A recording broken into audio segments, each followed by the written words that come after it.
love it. So guys, we're getting into the second part of the experience where we're going to just be going over some powerful information that's really going to catapult your business and help you take this jifu opportunity to the absolute next level. So I have the pleasure of introducing a guy who I would like to say pretty much saved my network marketing career, right? And you guys know I brag on a lot of people, right? So that's why everybody's like, oh man, okay.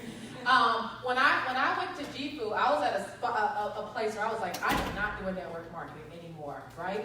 And so when I flew out to Vegas and I got to meet with Jeff and just to see his character and who he was as a person, it just made sense for me to be a part of this opportunity. And a lot of you guys that started this journey with me, you guys know how I feel about Jeff. And anybody that's had the chance to sit with him individually and get to have a conversation with him, he's one of the most genuine, humblest guys that you will ever meet. And I told myself that I would never join a network marketing opportunity because of a product, even though jifu has the best product in the world. The best product in the world. I would never join because of a comp plan, although jifu has the best comp plan in the world. But I would join based on people's character, their integrity, and who they were as a person. And so just meeting with Jeff has been a straight pleasure. I could not ask for any better CEO to work with. Right? So I want everyone to stand on your feet, right? Because of this guy, all of us are here today. He's so generous. I believe whatever your dreams are with jifu, it's going to come true, especially it being spearheaded by a guy like Jeffrey. And I want you guys to give him I'm going to show you how rowdy everybody can get, okay? So Jeff jumped off of a plane yesterday, so you got to be pretty intense on this welcome for him, okay? Because he's not impressed easily, all right? So if you want him to cut you a check for what you want, then it's got to be an intense welcome, okay? So I want everyone to give it, she goes like this. I want everyone to give it up for our CEO, Jeffrey Boyd!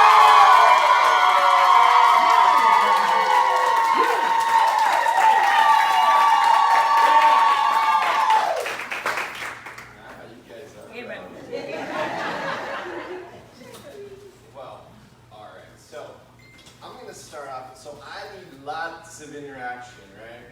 And in Houston, I had somebody singing hallelujah for me each time there was something good. Who here's got a beautiful voice that's willing to sing hallelujah for me? Just hallelujah, but you know, that beautiful way that it was Ferrari. It was Ferrari. How did she do it? It was so, it made me feel so good about it. We're going to do the best we can. Okay, can you try and start now? Please, Sidra. I can't, but I got some amen for you. Give me an amen. Amen. Hallelujah. This like vibrato. It's really beautiful. I know she's not here though, Jeff. Okay, so somebody's gonna break it out. It's gonna be so inspirational. Somebody will break it out. So guys, I've got it on here. This is something that John Lucardi worked out with. He kept saying we need something that just kind of tells people what we do. And what does this mean to you guys? This jifu sets you free right here. Does this mean anything to anybody here? Yeah. Did you say we need to go anywhere to be able to move how we want to just be able to go? Absolutely. Anybody else? Freedom. Freedom. Freedom from what? Freedom from financial freedom, time freedom. Oh, beautiful. Time and money. Right? Well, I'm going to talk to you guys a little bit about me to start this off. I am the father of 5.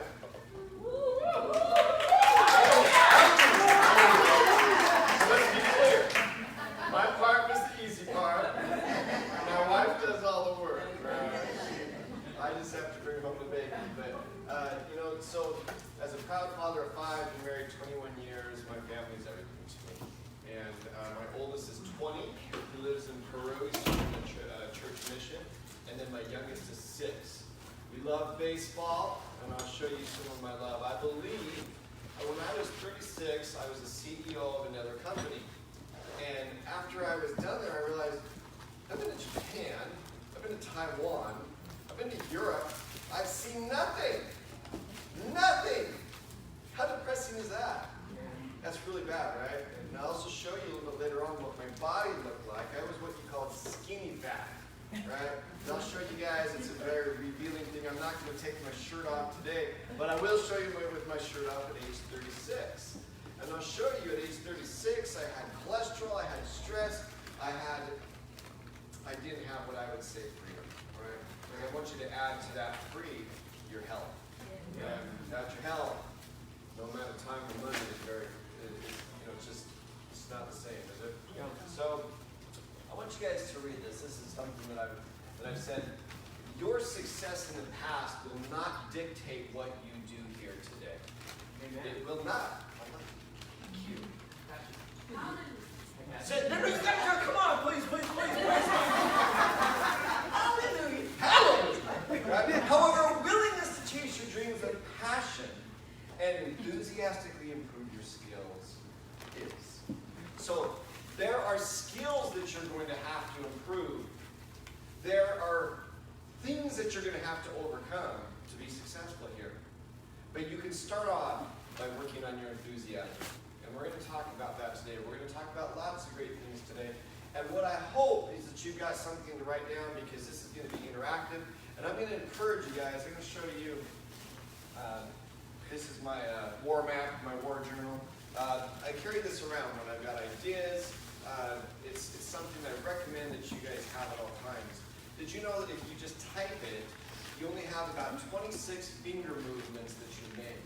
But when you write, you have thousands of movements. And your brain processes it better when you write it down. So even though I'm a big computer guy, I recommend that you have something even a little bit more formal. Go spend $20 on yourself and get something that you can truly see as valuable to keep, okay? And it's something that I believe very much in. So hopefully you got your pen and your paper ready. So I believe very much not in just making my dreams come true, but making your dreams come true. You can turn them off, so you should thank you. And I'll get it right here. This is me in Hawaii. The previous one was me in Japan. I've learned way better. That's me jumping off a cliff. This is me in Kyoto, Japan. That's beautiful Kyoto, Japan. This is Las Vegas, doing dumb things with my friends. This is an Idaho there. That's Hawaii. That's Las Vegas. That's Las Vegas. That is the robot restaurant in Japan that you must go to. It's the stupidest thing you'll ever see. This is just me with a dumb guy wrecking my four-wheeler.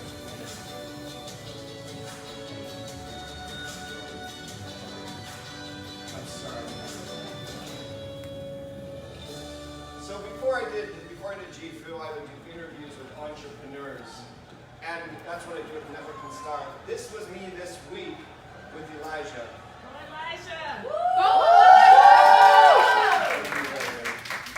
And what I put on there, this is something we call I Live My Dreams, and I'm still going to get, before I release her video, I'm going to get Tanisha to do something ridiculous with her. No. I'm going to get her to do something ridiculous. She won the first one. But I got to do something, even if it's like buying me a pair of shoes or putting Oh, cucumbers that's on. cool. You can give me I'll a Rolex. Come on. Okay. No, don't jump out of a plane with you. But Okay. what we did is, I'll show you that again. We got right there on the field.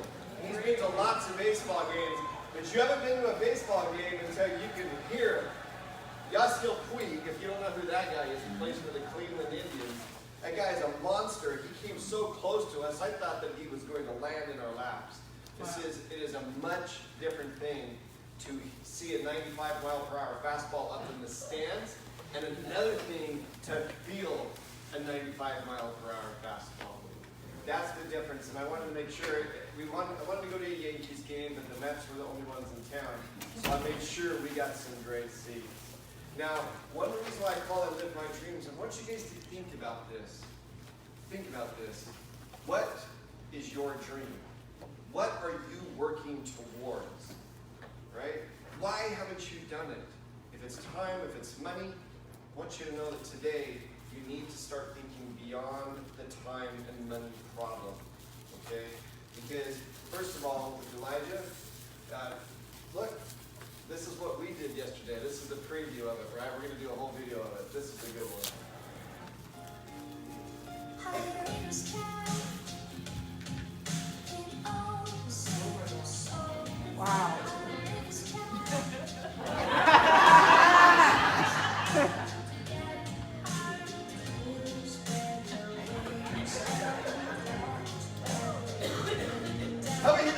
happy.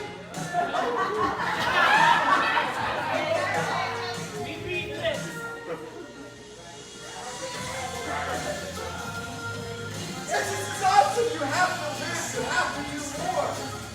Look at what this guy did. He conquered his fears, right?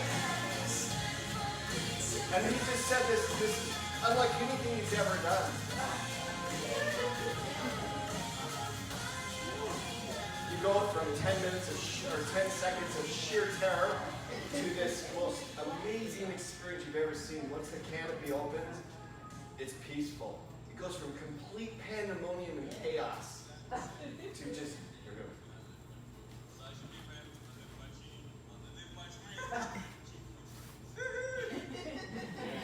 So his face, when he got down, he was just like, hallelujah! He was so happy. And guys, I want you to know, you don't have to jump out of the plane. Good. I liked it very much. When we called him and told him, I didn't do it, when my office called him and told him that he won, they said, what do you want to do? And he said, I don't know. And Travis said, would you want to jump out of the plane with Jeff? I said, I would. I'm like, solid, right? Because I like jumping out of the plane. I'm not very good at it, but the guy with me did two backflips first. And it's a great experience. If you haven't done it, Jeff, it doesn't matter which. so does it feel like you're falling, or what does it feel like in the beginning? It's so much wind. It's so much chaos. It's actually what Elijah said. Elijah said that it was more scary to watch me fall out of the plane. He wasn't that nervous until he saw me fall out with the other guy. So, and even I have to admit that I do get scared. Very much scared. And you'll see when we do the interview with him, what he talks about is he believes in doing this so you can overcome your fears. Right. When you can, hallelujah, right? When you can overcome your fears, that's when you can be successful. Yeah. And so, and even as we're flying out in this little airplane, I just remember thinking, why am I doing this? Why do I do things like this? And then when I jumped out, like, this is why we do it, right? And when you get under the canopy, it's this most peaceful feeling. So they yank on that cord and it rips you up, right? That's not very peaceful, but once you start below, it's so peaceful. And you can see you'll see some of the video later when we publish it, that you can see all the water, and then you can see this lush green landscape, and it's just peaceful. It's just so peaceful with it. So it doesn't matter what you're working for. I want you to know that jifu is a matter of setting you free, but you got to think bigger, and you got to acquire some skills. First thing that you got to do is make some decisions. Guys, in times of change, and we are in a time of change, you look at the economy goes up, the economy goes down, but the skills that you acquire, and hopefully that I give you a preview of today, you, if you're willing to learn, you can inherit the earth. You can have, be, and do whatever you desire. Yeah. Say that 100%, because you can have, be, and do whatever you desire. You can do this. So guys, here are the levels of learning and teaching. And we're going to go through each of these today. The first one is you need to have some knowledge.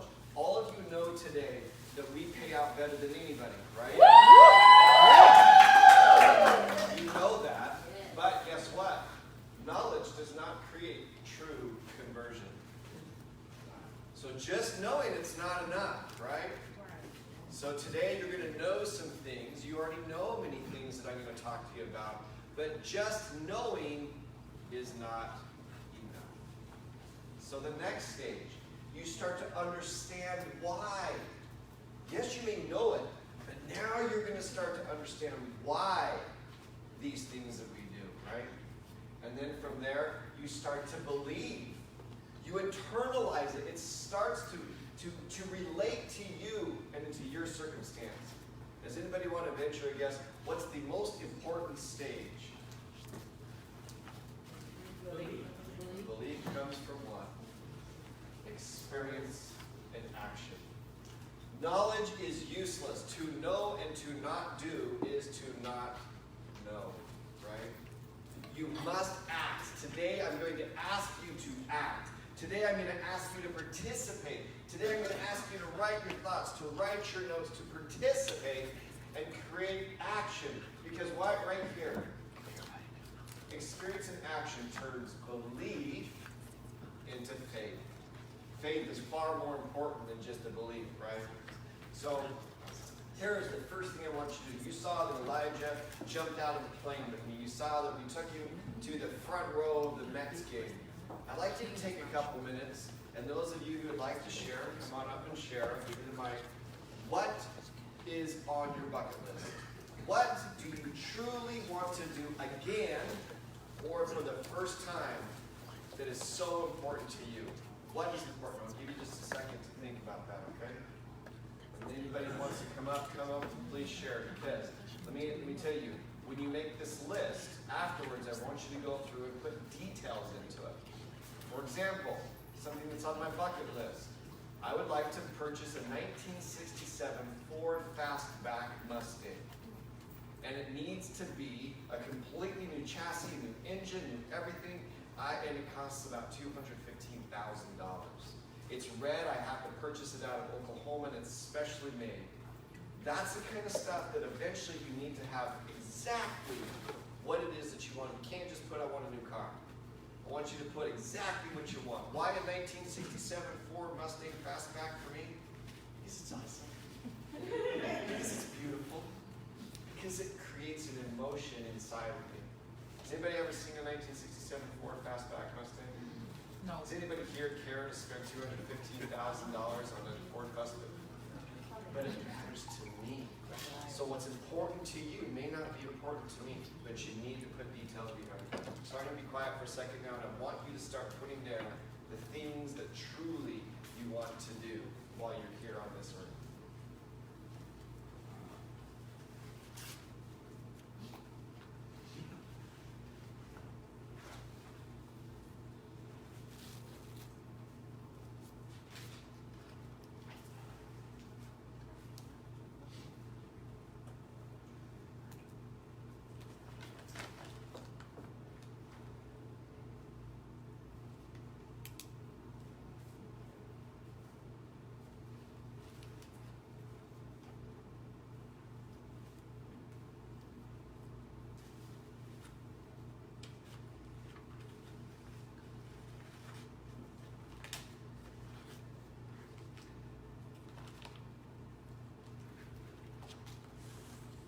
Alright, so what's really important, the reason why I talked to you about the details, when I say red Ford Mustang Fastback, what do you see in your mind?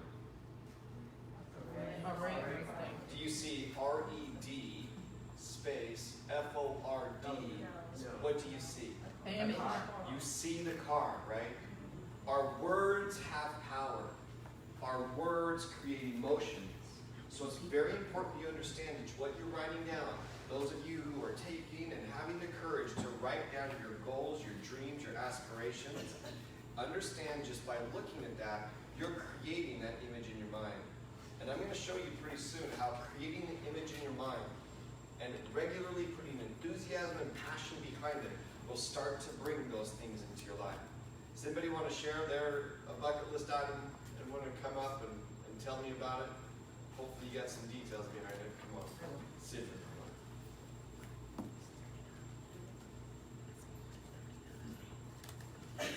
So this one was kind of hard for me because mine have always been about somebody else. So mine now is that I want to have an oceanfront home in Laguna Beach and it's grown in time, that's peaceful and quiet.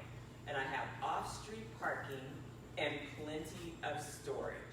And I have a deck that overlooks the ocean with an amazing comfy sofa and the best, most warm blanket and a fire pit. That's on my bucket list.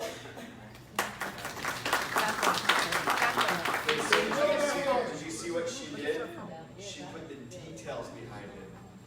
So all of us have 5 senses. We can see, hear, smell, taste, touch.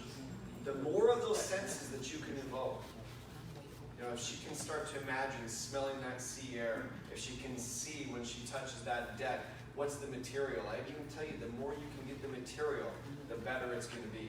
My my red Ford Mustang is going to have black interior. There's just this great smell about new leather, right? So it needs to be new leather. I can't have this 50-year-old leather. So the more you can put the details. Anybody else want to share something from the back? Come on.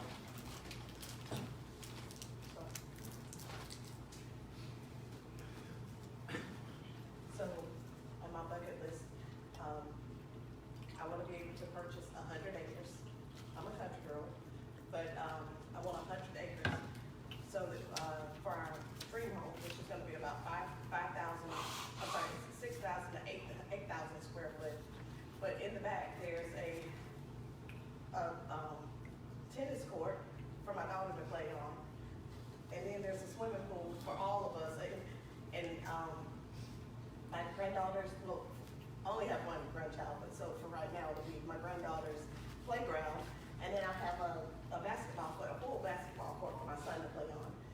And then on this end, back in this corner, it'll be 1 acre off, 1 acre blocked off for my garden. And then I have another half acre on this side for my fruit trees.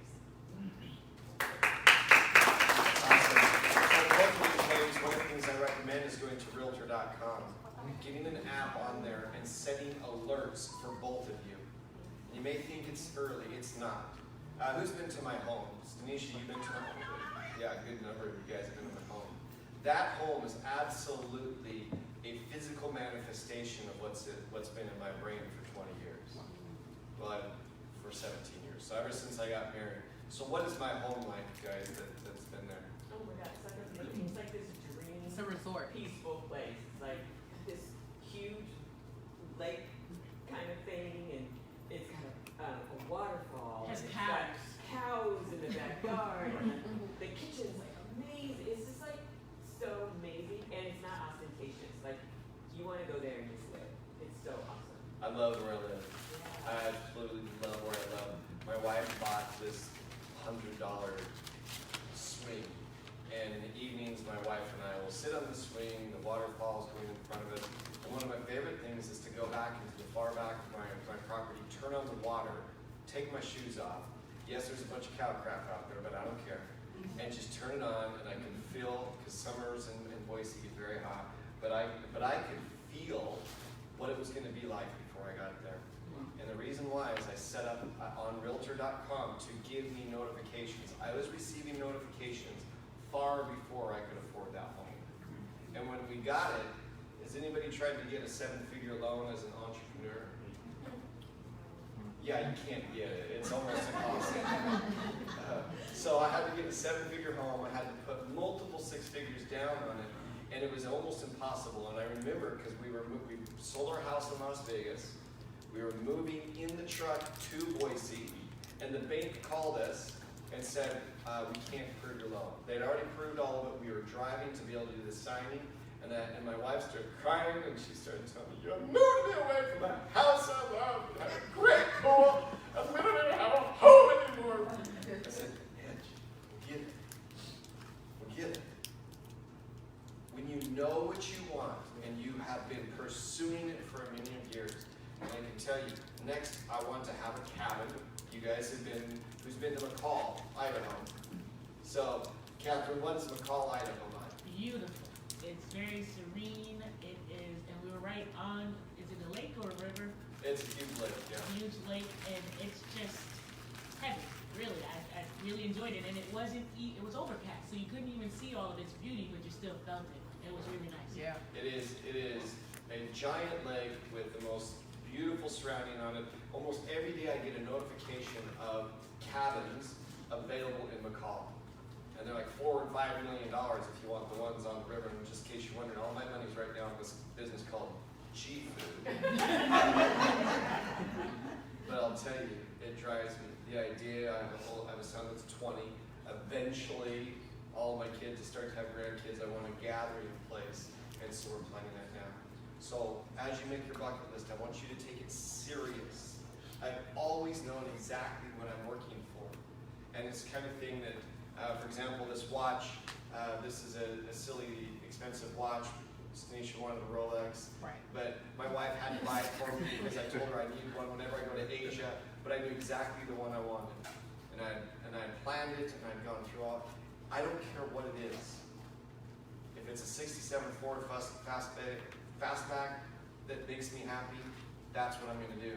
And if you see my computer at my house, you'll see the exact truck that I wanted to get 2 years before it was even available. And I had to, I'm just telling you guys, is when you start to put this in your mind and put the details, that's when you're going to start to get the results. So, what is jifu? It is the most consumer-friendly affiliate program in the world. Jeff Bezos started with what? What did we start with? Travel. But eventually we focus our attention on providing value to the customer, which is our members, which makes the opportunity real and sustainable for you. The biggest problem within network marketing, and I'll tell you this, is that the products are terribly priced. You may have a good product, but buying tea for $80 doesn't make much sense.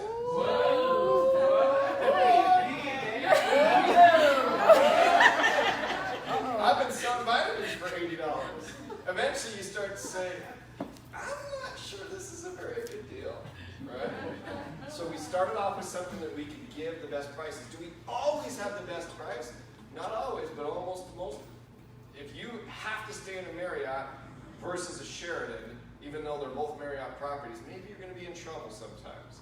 The fact is we have remarkable prices and we beat the competition. And when we say competition, we're not talking about another network marketing company. We're talking Expedia and Priceline, the real companies out there, right? So we provide a value. So we are going to eventually sell products and services that our customers, members, know and like for prices they love.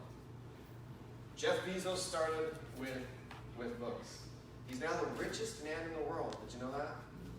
Richest man in the world. Well, we're paying out 65% of our products. I'm about to be the richest. And so I'm not going to be the richest, but I'll be just fine. Tanisha is. It's Tanisha. I want you guys to know that the future is remarkable. The United States will double its volume this month. Yes. That has to do with guys like you that are out there just doing amazing things. But understand, we started with travel. So here's a question for you. Do you own your life? No. No. Yes. When you factor in all the time it takes to drive to work, right? And all the time it goes home, all the time that you're there, you realize that 2/3 of your day, your productive day, not sleeping day, is gone, right? And most people, by the time they get home from work, are so tired, they do nothing but sit in front of the TV. Most people certainly do not own their life, and I'm not just talking financially, but they don't even come close to their time. So this is what I believe means to own your life. You feel some kind of happiness every day. Money isn't going to make you happy. It can sure lighten some burdens. But when I say owning your life, I want you to know it's a matter of feeling happy every day. You're not going to feel happy all the time, but every day you should feel some happiness. You're healthy and you're financially secure. You earn enough money to do what you want when you want to do it. That's what money does for us, right? It helps you earn enough money to do what you want when you want to do it. And the reason why I showed you guys a video of me doing the dolphins and me doing the jumping off the cliffs, every single one of those was an I Live My Dreams video, just like what I did yesterday with Elijah. I just can't show other people all the time in it, so I'll show you the clips of what I did. I get to experience such amazing happiness by helping other people live their dreams. And guys, each of you can do that, because before, I was not the CEO of a company when I did that. I wasn't the CEO of a company. I didn't own the company. I was doing that because it made me happy. And I was making enough money that I was able to do so. So, whatever can be said in praise of poverty, I'm about to get into the money, guys. I'm going to talk money. This was just a preparation to help you get there. Whatever can be said in praise of poverty, the fact remains that it is not possible to live a truly complete or successful life unless one is rich. But you know, when I first went to this, I'll give you the circumstance that I was in. This was in 1999. I'd been married for just over a year. Just over a year. And before we got married, I did really well. The first year of our marriage, I did really well. I mean, $80,000 20 years ago, the first year of marriage. $80,000. It's pretty good, huh? And then I started my own business. And I lost it all. Everything I had, we put everything on credit cards. And I saw this invitation to go to a Bob Proctor seminar. Does anybody know Bob Proctor? Yes. I spent $10,000 plus the trip to go from Idaho to Las Vegas. And so all in all, I was about $12,000 all in, right? And I didn't tell my wife. Right before I left, she looked at the credit card statement and said, "You did what?" Because we had no money. We were broke, right? But the biggest problem was that I was mentally bankrupt. I quit believing in me. I truly thought that I couldn't get a job. Everything worked for me before. And all of a sudden, I lost all my confidence. It was a giant, huge investment. There's guys here from Chicago that drove 14 hours, 13 hours to be here. It's an honor for me that you guys would make that kind of investment. I want you to know that the entrepreneurs that are going to make it are the ones that will make the investment in themselves. I look at Stanisha and I look at the commitment she has as she flies all over the world building this vision that we are creating together. I look at you on a Saturday afternoon, she would come here to spend the time with me. And I want you to know that that weekend, that $12,000 ridiculous weekend that took me almost a year to pay off, but it opened my eyes. It was almost like I was in a dark room and the lights turned on. And what I learned from Bob Proctor that weekend is he charges way too much. He tell you, it's like, holy crap, $12,000, you idiot, what'd you do? But he turned on my lights. And I realized I was in control. If there's a message I can give to each of you today, is that you are in control of your future. And if you take the time and the courage to implement what we teach you here today, it will change your life. Let's talk about the habits that will make you epic. I believe that we should have the goal of becoming epic, which is what? Tremendous, awesome, incredible, unbeatable, right? So this is an older graphic when they did this, but this gentleman, his name is Thomas C. Curley, did a study of 233 millionaires. These are self-made millionaires, and 128 poor people. Poor people are people that have less than $5,000 in the bank. Okay, that's what we classify as a poor person, someone that has less than $5,000 in the bank, which means they're likely to have debt, right? And these millionaires, they may not be the kind of millionaires that you see with these giant mansions, but they're people that have more than $1 million of assets. And some of them don't make more than $70,000, $80,000 a year. But they've been smart with their money and they've got more than $1 million of assets. So let's look at the difference. So first of all, let's start with the 5 richest guys of the time. And none of these guys were born with money. So you look at Carlos Slim from Mexico. He's worth only $73 billion. Poor guy. Does anybody know who Carlos Slim is? Yeah. What does he do? Everything. He owns bike. If you see something that's working in Mexico, he probably owns it. He is amazing. He has telecommunications, he has cell phones, he has product businesses. He has about, to have 73 million, you have to have Bill Gates, we know, we did Microsoft, Amancio Ortega, I don't even know what that guy does. Warren Buffett, Berkshire Hathaway, and Larry Ellison, Oracle. None of these guys had money when they started. They all made it. So here's the next one.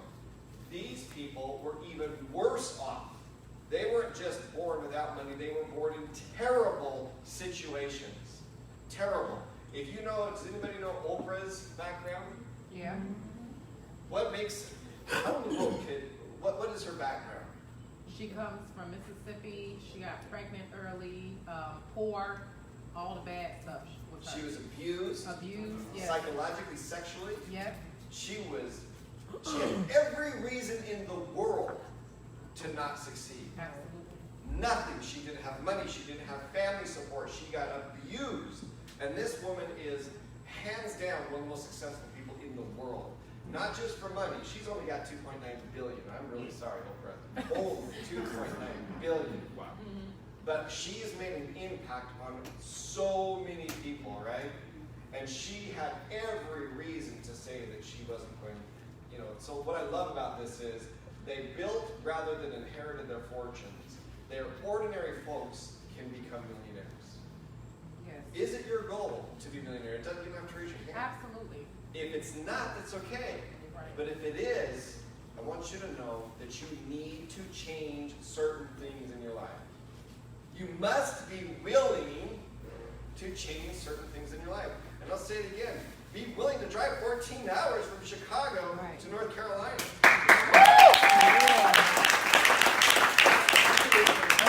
So what do these people do right here? So you can see the wealthy make 160, I was wrong, and they have 3.2 million in assets. The poor, they have under $30,000 and less than $5,000 in assets. So what do the poor do and the rich do? Well, the poor watch a lot of TV. They watch a lot of TV. The rich watch far less, right? Far less. They are healthier. One of the reasons why you guys see that I talk a lot about health and fitness is rich people are far more likely to be healthy. So do you get healthy first and then become rich, or do you become rich and then you become healthy? You're probably healthy first and then you become rich. I can tell you, I track every single exercise that I do. I track how much I lift. I track exactly what I do. And it's helped me a lot in business. You wouldn't believe the amount of details that we have to get tracked during the day at the corporate office. It's way more fun to be in the field, I'll tell you. So to me, it's an escape when I get to come out here with you guys. Because in the corporate office, the amount of details are just amazing. But you look at this, the healthy people exercise aerobically 4 days a week. 76% of them do. Do you realize that if you win in the United States election by 55%, it's a landslide? It's a landslide. So 76%, this isn't just a majority, that's a huge majority. You want to be successful? Get your body in the right place. Next one, they don't eat a lot of junk food. They watch what they eat with it, right? They teach their habits, good habits to their children. They volunteer. People can say what they want about rich people, but they volunteer 10 hours per month. And they encourage their children to do the same. And they encourage their children to read nonfiction books. They do a to-do list. Here's one I thought was pretty interesting. Not many of them wake up 3 hours before work. That's good because I don't like to wake up early. Made me feel pretty good that only 30% of those guys. But it tells you that there's certain habits of the rich. They listen to audiobooks instead of the radio in the car. When you're running or jogging or doing whatever you do you listen to audiobooks, or do you just listen to some music that's not going to get you where you want to be? They network 5 hours per month, and they read 30 minutes or more each day for education or career reasons. And here's the last one. They love to read. If you don't love to read, I've said this before, subscribe to Scribd, SCRIBD.com. For $60 a year, you get unlimited books and unlimited audiobooks. It's amazing. Have you tried it? Yes. Yeah, I believe it 100%. On it every day. Yeah, it doesn't always have the newest books, but the books are 2-3 months old sometimes. You have unlimited audiobooks with it. CRIBD.com. And you will see that if you switch to audiobooks rather than the radio, one of the habits I had to get rid of was news. I'm a news junkie. When I was in law school, we argued about the news. We argued about this, we argued about that, we argued about everything. When I applied for the CIA, I had to know everything about world events. I had to know everything about what's going on in Israel, everything in Saudi Arabia, and so I became addicted to news. But I found recently, anytime I watch the news, I get in arguments with people. I start focusing on what Trump tweeted versus what Nancy Pelosi tweeted. And both of them are crazy. So the fact is, and I'm sorry if I offended somebody with that, but the fact is it did nothing for my business to get mad at Nancy Pelosi. Did me no good whatsoever. I had to give it up. And I can tell you it's been a really productive 3 weeks. The problem was when I was in New York, CNN was everywhere. So I was having to go through the lobby, honestly trying not to watch it. Because it was almost like me returning to a bad addiction to see what was going on. I was surprised at some of the headlines, like, wow, I didn't know that we were having problems. But it was great not to do it. So guys, the rich write down their goals. They focus on a single goal. That's the important right there. 80% of them focus aggressively on a goal. That is huge. And they believe in lifelong education. Just because you graduate from high school doesn't mean you're done. And they believe, I love this one, they believe good habits create opportunity luck. Has anybody seen The Incredibles? Yes. Do you know Edna E. Mode? She's that one that's about this tall and she's so funny. She said, luck favors the prepared, baby. Luck favors the prepared. Are you making your own luck? Or are you just hoping that it will happen? These guys believe that good habits create your luck, and they believe that bad habits create bad luck. Do you sometimes feel that the cards are stacked against you? Do you sometimes believe that you would succeed if you just had a little bit more luck? Perhaps what you need to do is look at some of your habits. Guys, you can be successful. It is yet to be determined if you will do what is necessary to be successful. Someone that's got a beautiful, powerful voice, come up and read this for me. Come on, I need somebody with drama. Somebody, come on. Sidra, go. Sidra, come up and read with the mic. You read the mic. I need this to be done with emotion and drama. You got it? Come on, I'm ready. I am not on this earth by chance. I am here for the purpose to grow into a mountain, not to shrink to a grain of sand. Henceforth, will I apply all my efforts to become the highest mountain of all, and I will strain my potential until it cries for mercy.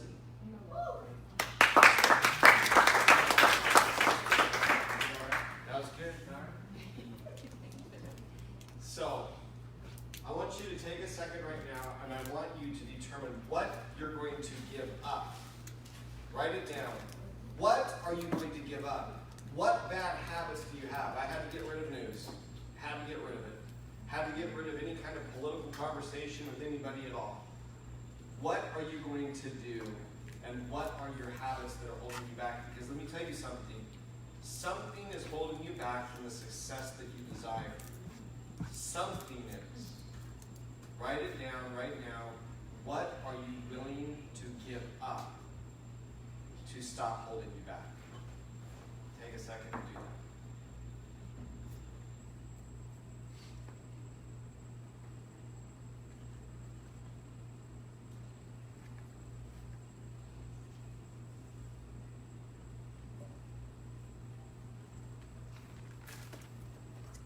Let me give you a couple ideas too. Sometimes your excuses are just lousy.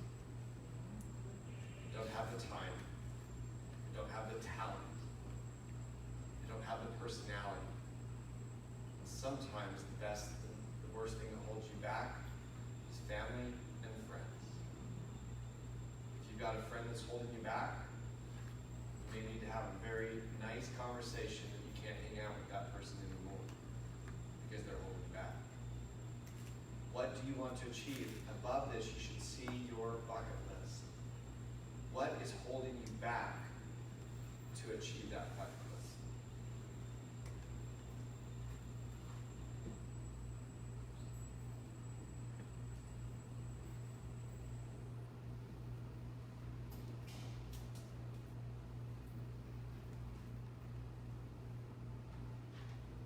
Now I encourage you to continue to do these and put these down. Does anybody have something they want to share with us on what's holding you back?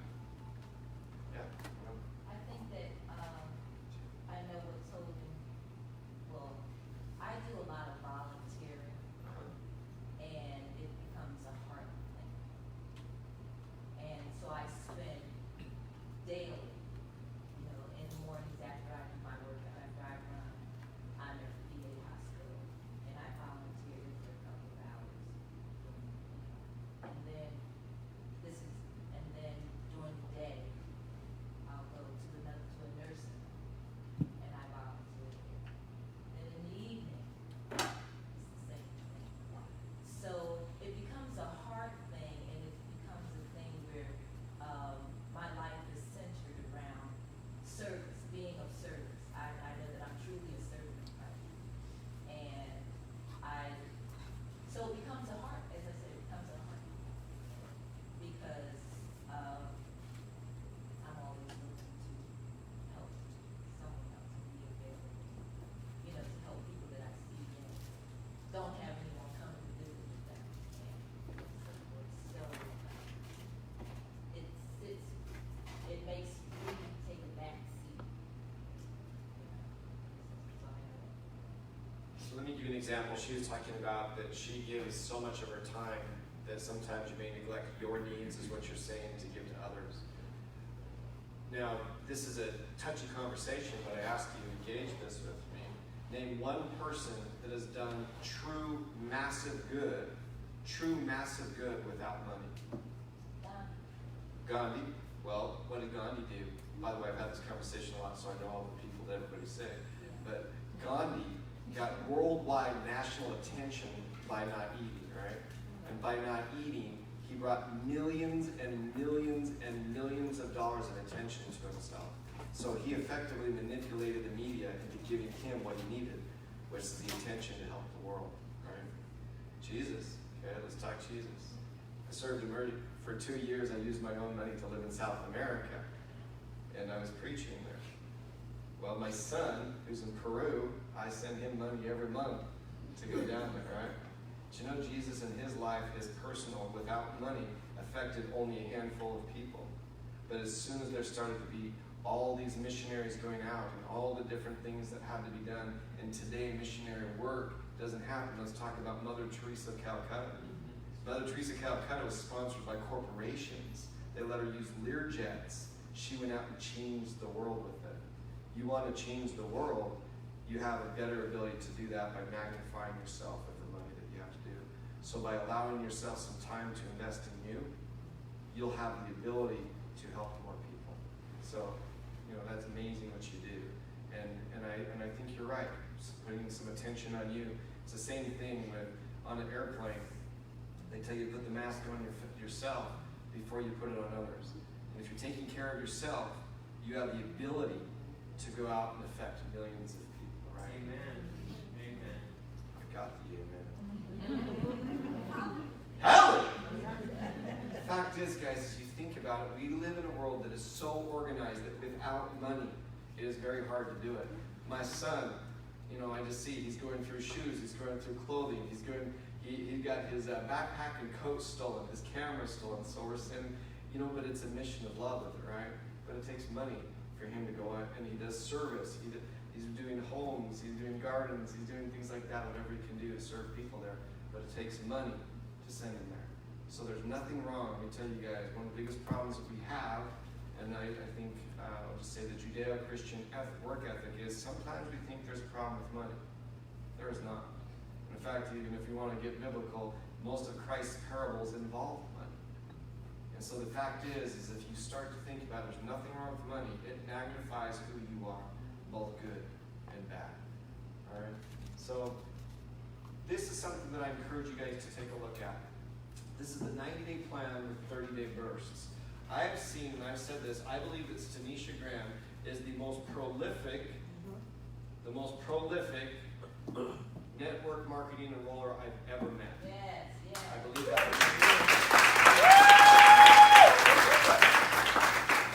If right here here, this is, and if you go to the jifu member affiliates, and if you click files over here, you can download this jifu weekly tracking report. And if you want to come close to the prolific nature of what she's done, how many people have you enrolled, Tanisha? I think I'm 168. 168. Yeah. So that's amazing. She will make $1 million with us. She will be a millionaire with jifu. I believe that with all of my heart. And you do not have to enroll 168 people to be a millionaire. Let me be clear. This is a unicorn. Unicorn. All right?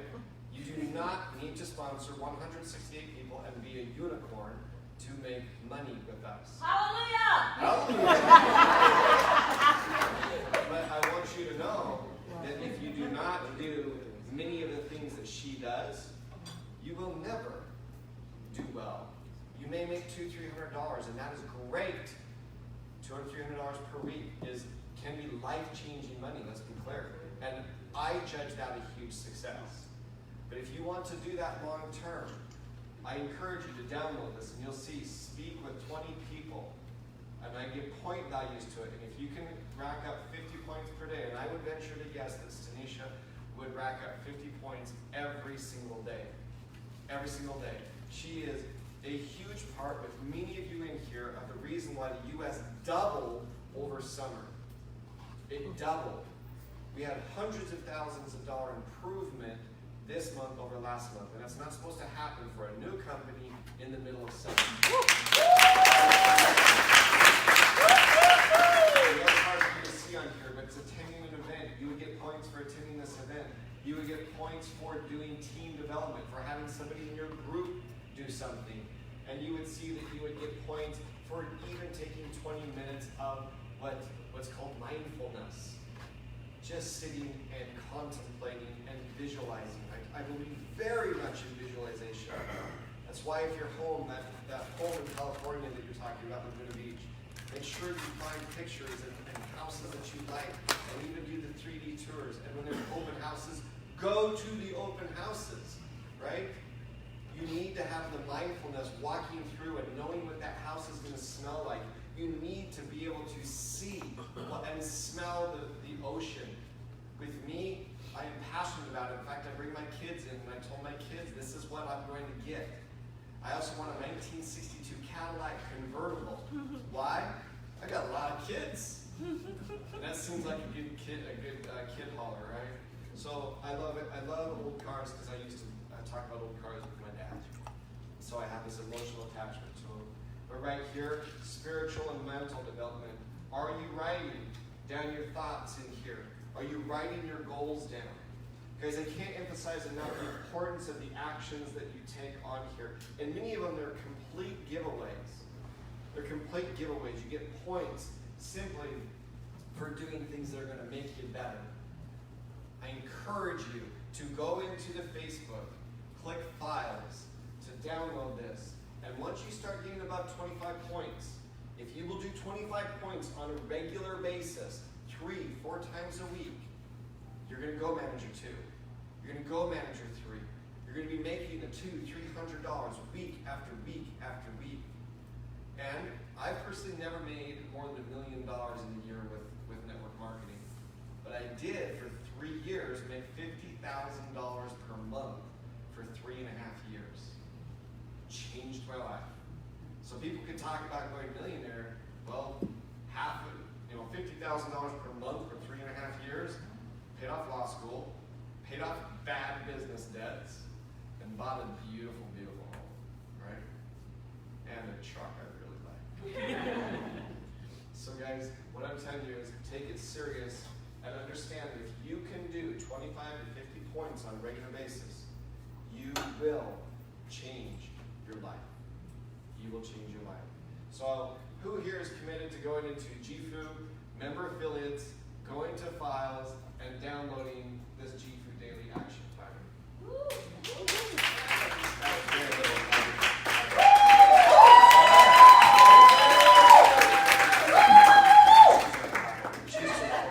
That was because some of us She's have done it already. bundled up, and she just gave me a head nod over there.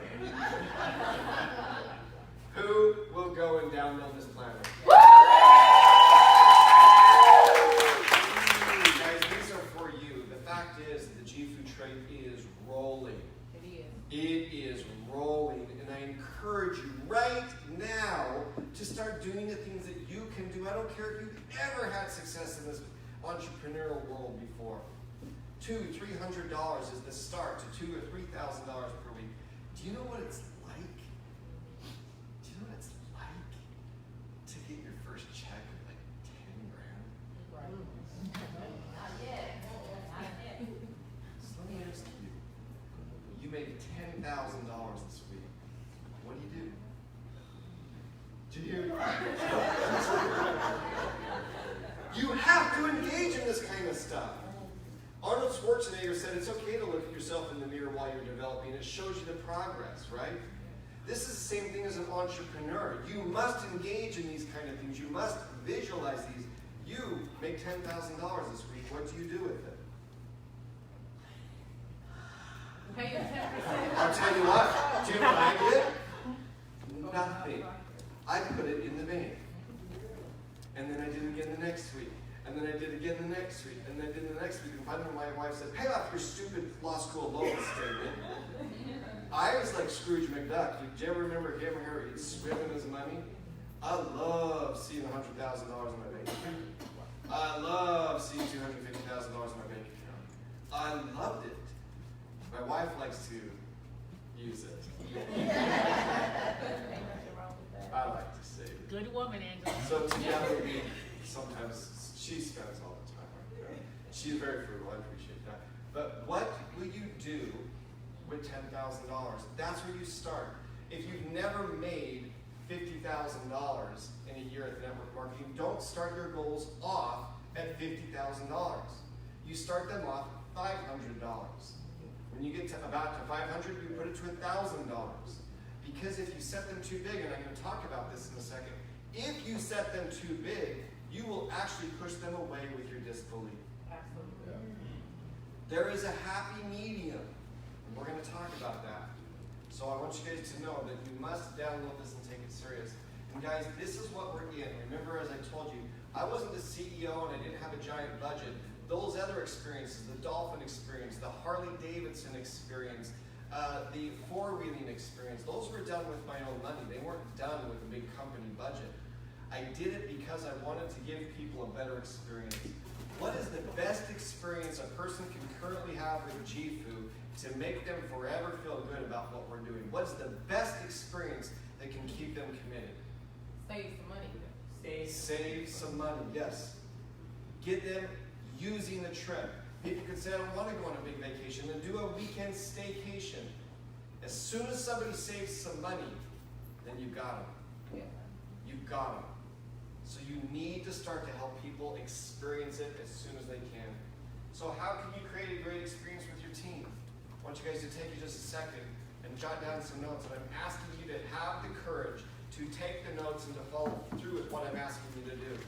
This is a purposeful transition of where I'm taking you, because I truly want to take one of you to do your biggest dream, to do your most important thing, to take you, if it's to a Mets game, let's go to a Mets game. If you're crazy enough to jump out of an airplane, let's do that. If not, what will it be?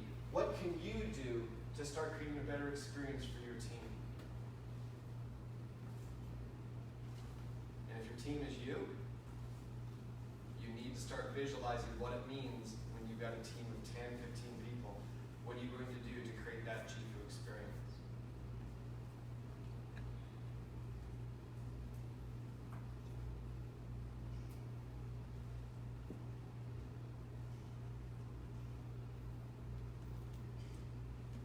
Has anybody here actually used the jifu engine to save some money on a hotel? If you don't write down right now, the best thing you can do for your team is to go use the portal, then you're making a mistake. Here in North Carolina, I tell you, we flew over the top of some of those beautiful lakefront properties I've ever seen. It was amazing. Make it a goal to spend some time in a place you've never spent and do it quickly. Remember what we talked about the very first? To know, and all of you know what great deals we have, but if you haven't experienced it, you truly don't know. For you to have the experience with the affiliates and their potential people, you need to use it. You have to use it. If you're in a big city, by the way, I say $10 going on top of the Empire State Building. jifu with the jifu portal. $10. It's 25%. That's a hot dog. It isn't. That's a bad hot dog. But that's in Ned Stadium, it's a $15 for the worst hot dog ever. But I don't know, it was expensive. Guys, there's three motives that we live for: the mind, the body, and the soul. And if we neglect any one of those, we will have an incomplete life. Any of those that we neglect, right there, it says it's not right or normal to live for the soul and deny the mind or body. And it is wrong to live for the intellect and deny the body or soul. If you want to have a great experience, you need to know what you want. And I'm going to transition now because I believe your body is going to help determine much of your success. This is what I believe a man wants. A man wants to be lean and strong. You want power and explosiveness, but you want to be panther smooth. Gentlemen, why would we want to be panther smooth? For the ladies. Who said that? I saw you. I knew it said it. For the ladies. We do want to be panther smooth. Come on. We want to feel good about ourselves, right? We do want to feel good about ourselves. You want to be unconquerable at work and at play, right? Guys, did I hit it okay? Did I capture what we want? Does anybody want to add anything else? I mean, I'm open to suggestions. I want to be rich. You want to be rich?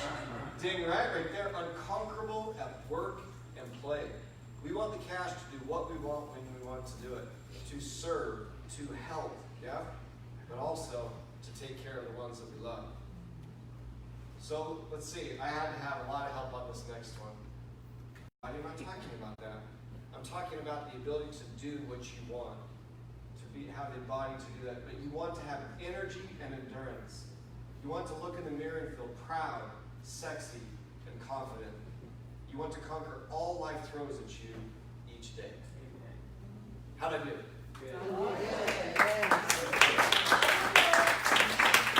Okay, my wife corrected me like 80 times since I wrote it. But the fact is we do want to feel good about ourselves. Everybody has a different body, right? Everybody does. And it doesn't matter if where you're at with it, you do not have to have the perfect body. You just have to have a body that you feel good in, right? So let's talk about becoming rich and how the body has to do with it. So the first thing I want you guys to know about is for you to be successful, and this is a book that I recommend. He does swear some in it, so be careful. But I've not seen the movie, but the guy who did The Wolf of Wall Street is... That's what we're doing right now. Reading that. You're reading by Jordan, right? It's called The Way of the Wolf. And what he talks about is there's 3 10s. Any objections are merely excuses. There's smoke screens for one of these 3 10s. For you to bring people in. For you to bring people in. We're going to talk about this and what the body has to do with it. I can just put those up there. But the thing is the person needs to trust your product and service to fulfill their needs at a cost-benefit ratio that is unequivocally a great deal. That's a long way of saying they feel good about your product.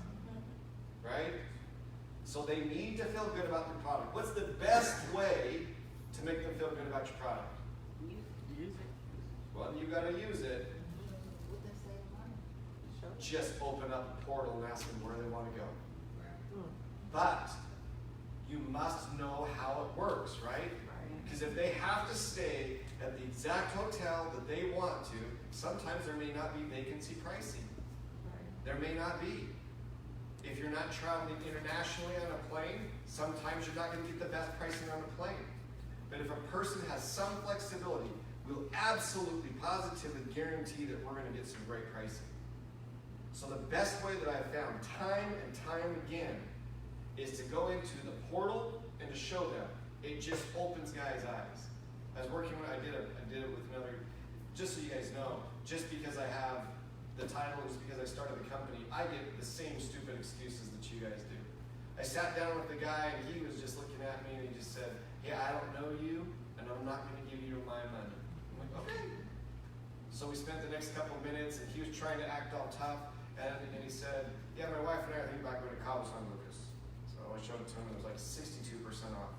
And he was trying not to act excited. Oh. Guys, it is the best tool you can do. You have to be able to know how to it's a simple process to go through that with the person. And 5 minutes on that will help them understand that one right there and trust your product or service. The next one is trust and connect with you as an expert in your field who puts your customers' needs first. If you're in it just for you, the person will feel it, right? They will feel it. You must truly be in there and interested in what's interesting to them. You need to ask them questions. You need to be able to see. If you just talk about just your vacations and your kids and your this and your that, you're going to have a tough time connecting with them. You need to be able to ask them where they want to go. And I'll tell you, you can become an expert in jifu in a short amount of time just by spending some time searching and experiencing it for yourself. And the last one is trust and connect with jifu, that you represent a company that's not out to screw them. What's the number one objection that you guys get? I can tell you the number one that I get before we start. I almost never get that same. She asked if it's a pyramid scheme. I almost never get that anymore because it's so much a different approach that I take with them. Scam. Most people are afraid because I'm the idiot, by the way, when I first got married, that bought the $21,000 membership to Worldmark condominiums. Yes, we did. We didn't have the money, but we had a vacation and we financed it over 12 years. We haven't used it for the last 4 years, and every time I say it, I can text my wife and say, sell that terrible investment, even if we can get $4,000 or $5,000, right? So I have to tell people right off the bat, it's like, let me just show you how you can get this for free if you want to get a discount. I'll start it off very quickly because I'll tell you the first thing they are worried about is this is some kind of condominium thing with me. Maybe I've got a condominium sales guy face, but I have to remind them, I am not here to sell you something for $21,000. That's the number one down I get.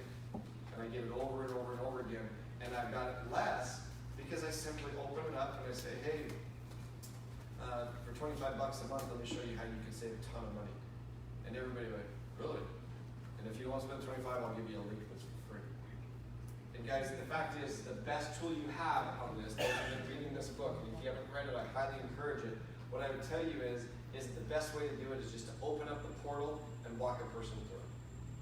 That is the best way to get past their objections. Okay? So here's the other problem that we have. And he talks about this in the book. Many of you are letting your people take you off on tangents. And if a person takes you off on a tangent, what's a tangent? Them getting sick in Cabo San Lucas and their person having a hangover for 14 days, and you give them your story of how you got hungover in Cabo San Lucas and how you got sick from Montezuma's revenge. No, don't let them do it. Let them finish their terrible story and then bring them back. I've seen Tanisha do this with people. She's a master at it. She'll listen to people. I've been on calls with her where I've just been on the background, and a guy will take her way off into Pluto, and she'll bring him right back. Part of the straight line sales is to not let a person know. If you're there to do business, yes, you must create a relationship with them. But if they tell a stupid story, don't tell another stupid story. Bring them back in a kind way, right? But you bring them back. Here's the next one. Most of you who are not doing well is because you're spending time with the wrong people. You got tire kickers. Tire kickers are the worst kind. They're the guys in car lots. They're trying to find every single possible problem. Most of you are jaded right now. Do you realize that the Buddy Pass by itself, if I could save a person $10 per night that travels, you know how big of a deal that is to travelers? Even with the Buddy Pass. And if you've got a person that's belly aching because they're not saving 62%, come on. $10 for free or $22 if they become a member. Every single night on nice hotels. Tanisha, you're staying here also. I think we saved like $50 a night here. Yep. In New York, I was saving $62 a night. I go to Mexico next week, and in Mexico, I think we're saving $100 a night.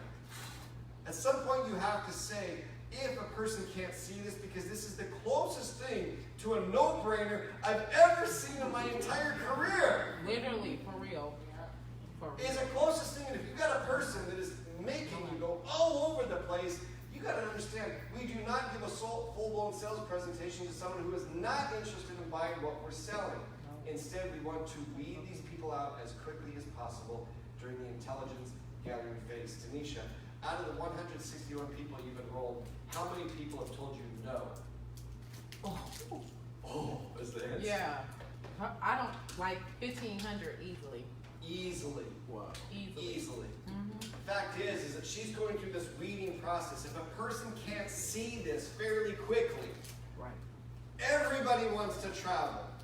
Why do they not travel? Time and money. We will show them how to save money. It's up to them to determine if they're serious or full of crap about the time. And now I'm getting real with you, because the fact is if you're spending time with the person that's going, oh, I don't know, I can't afford $25 a month. Give them a buddy pass. I'm only saving $10 a night. Baloney! That is the easiest sell to anybody who travels. And the fact is, if you're not traveling, Sasha, if you haven't met Sasha, she's a gal on our affiliate council. She posted something very beautiful. She posted that you got 18 summers with your children. Who has children in the room? You got 18 summers with them. You have to take advantage of it. They forget their toys. They forget the clothes that you give. But the vacations stay forever. Right? I remember thinking that, I was like, next time somebody says to me, I don't know if I can travel with you, all right, and just ruin your kid's life. I'm just kidding.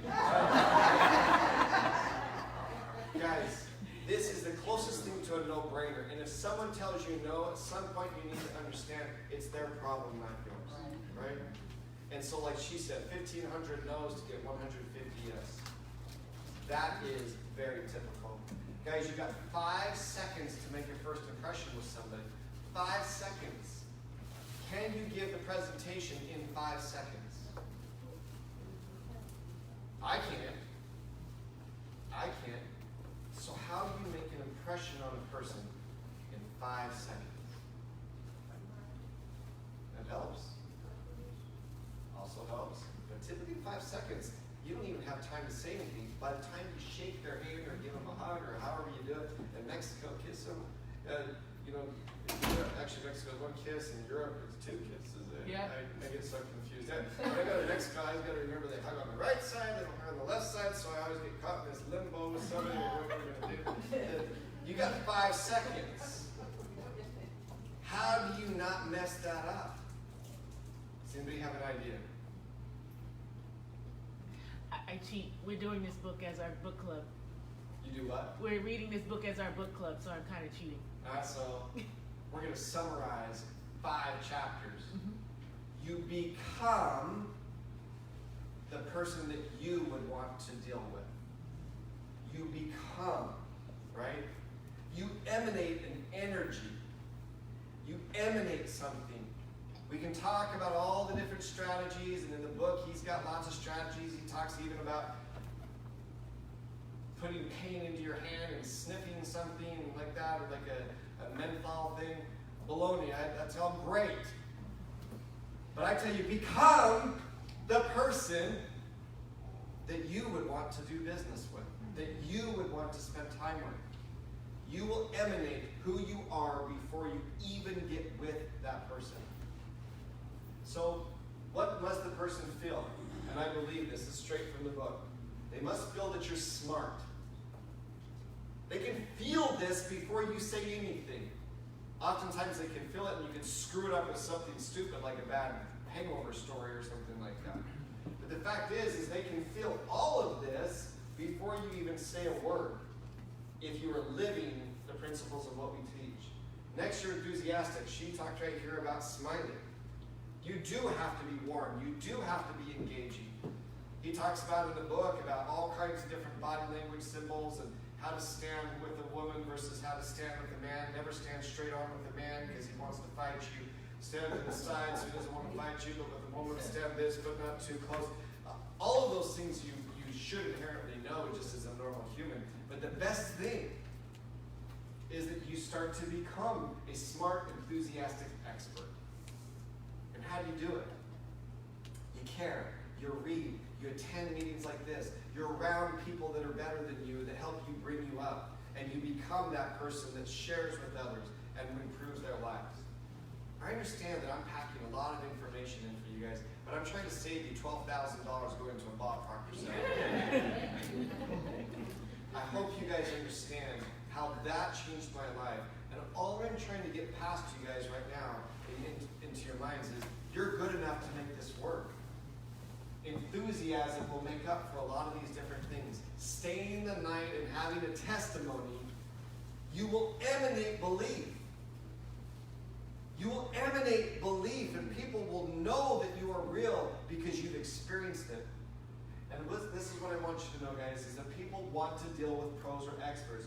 You have to sound and act like someone who can help the prospect fulfill their needs and desires. You do that by becoming a better person. And you do that by understanding that what you have in your mind can absolutely be conveyed to the person. Have you ever been thinking about a person and then that person calls you? Happens to me all the time. All the time, especially with my wife and my brother. Seriously, I will be thinking about that person and they will call me. That also tells you when you're thinking about a person, you need to have the courage to do what? Communicate with them. There's truly a mind connection that each of us have. And what I'm telling you, in your first 5 seconds, you can go through all the strategies he talks about in the book. But the best thing that you can do is understand that we are connected and that thoughts truly are things. Guys, all that we are is a result of what we have thought. The mind is everything. What we think, we become. Why do I encourage you to get the Realtor app and to find a home that's very much like what you want? You will absolutely attract that into your life. You will attract the type of person into your life that you currently are. If you've got lousy prospects and lousy friends, perhaps you should look in the mirror. Because that's where it starts. Next one is, we become what we think about. I'll keep going. Whatever the mind can conceive and believe it can achieve. Ask and it shall be given you. Seek and you shall find. Knock and it shall be opened unto you. It doesn't matter if you're Muslim or Christian or Jew. It doesn't matter what religion you are. All of them have very similar texts that say this exact same thing. You seek and you shall find. You seek bad, you shall find it. That's why I had to get away from news. I found myself becoming negative, becoming hateful, becoming not the kind of person that I wanted to be around. That's how I had to give it up. So, knock and you shall find, guys. Men simply don't think. Women often do, but men simply do not think. Next one, the opposite of courage in our society is cowardice. It is not cowardice. It is conformity.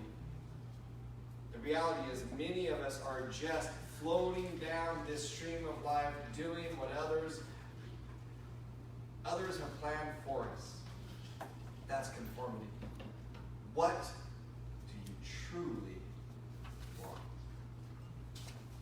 What are you willing to give up to get it?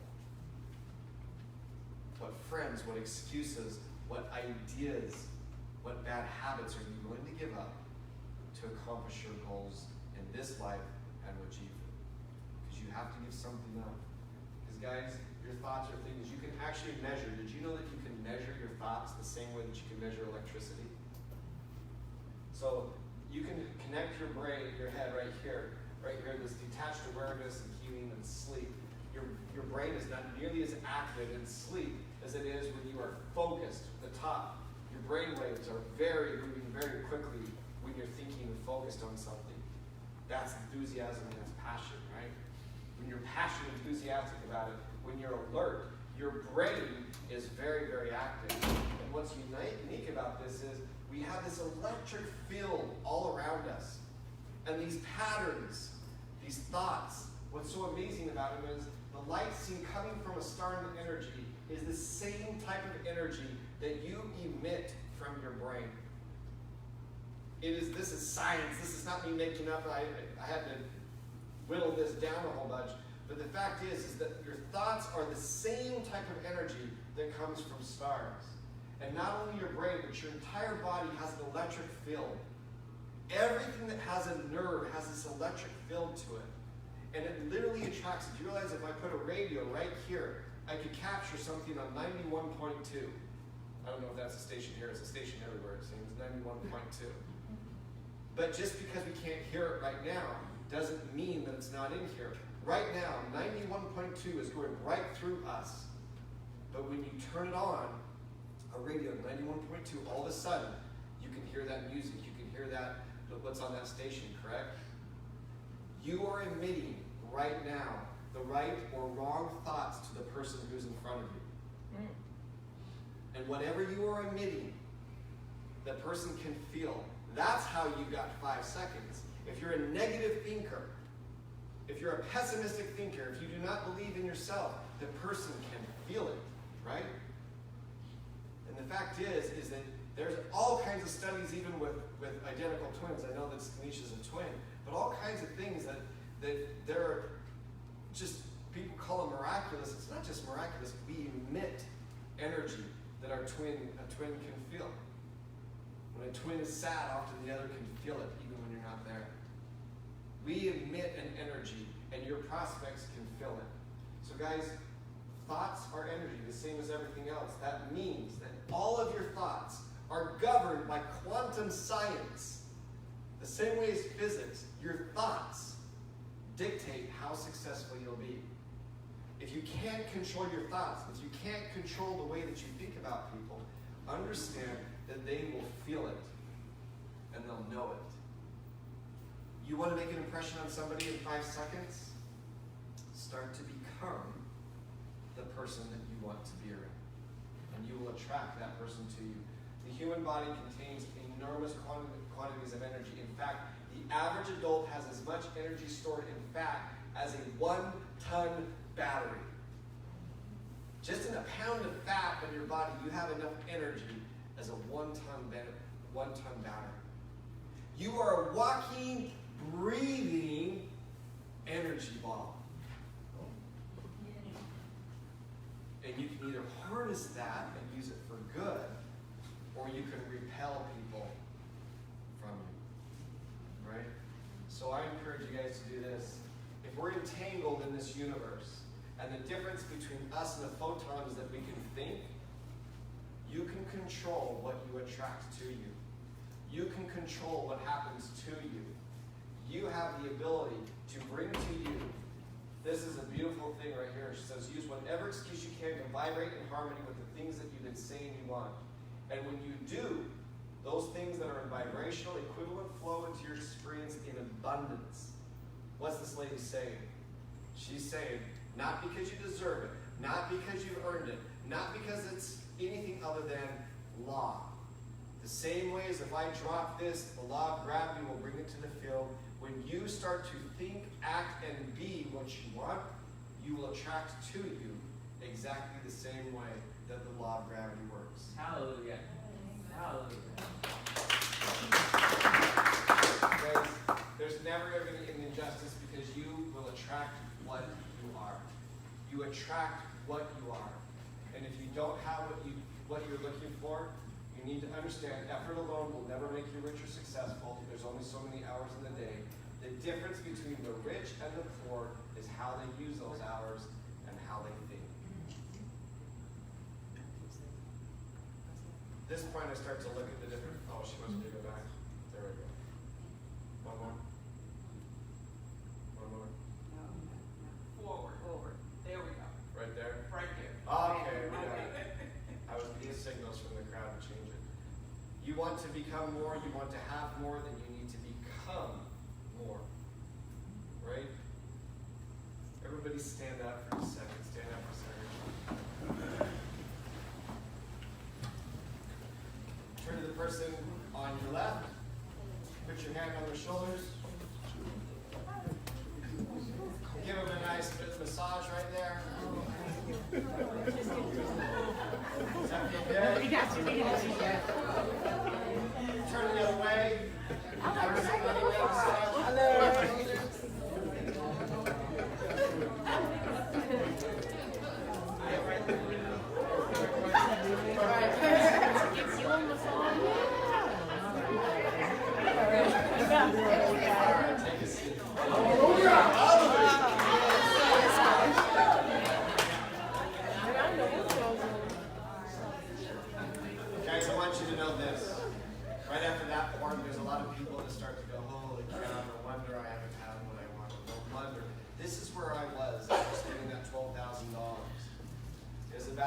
day one, my mind was blown, I was tired, I was exhausted, I couldn't believe that I had sabotaged myself.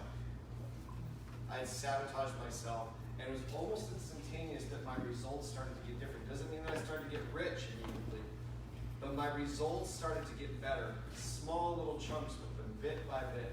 And here's the number one goal that I want you guys to have.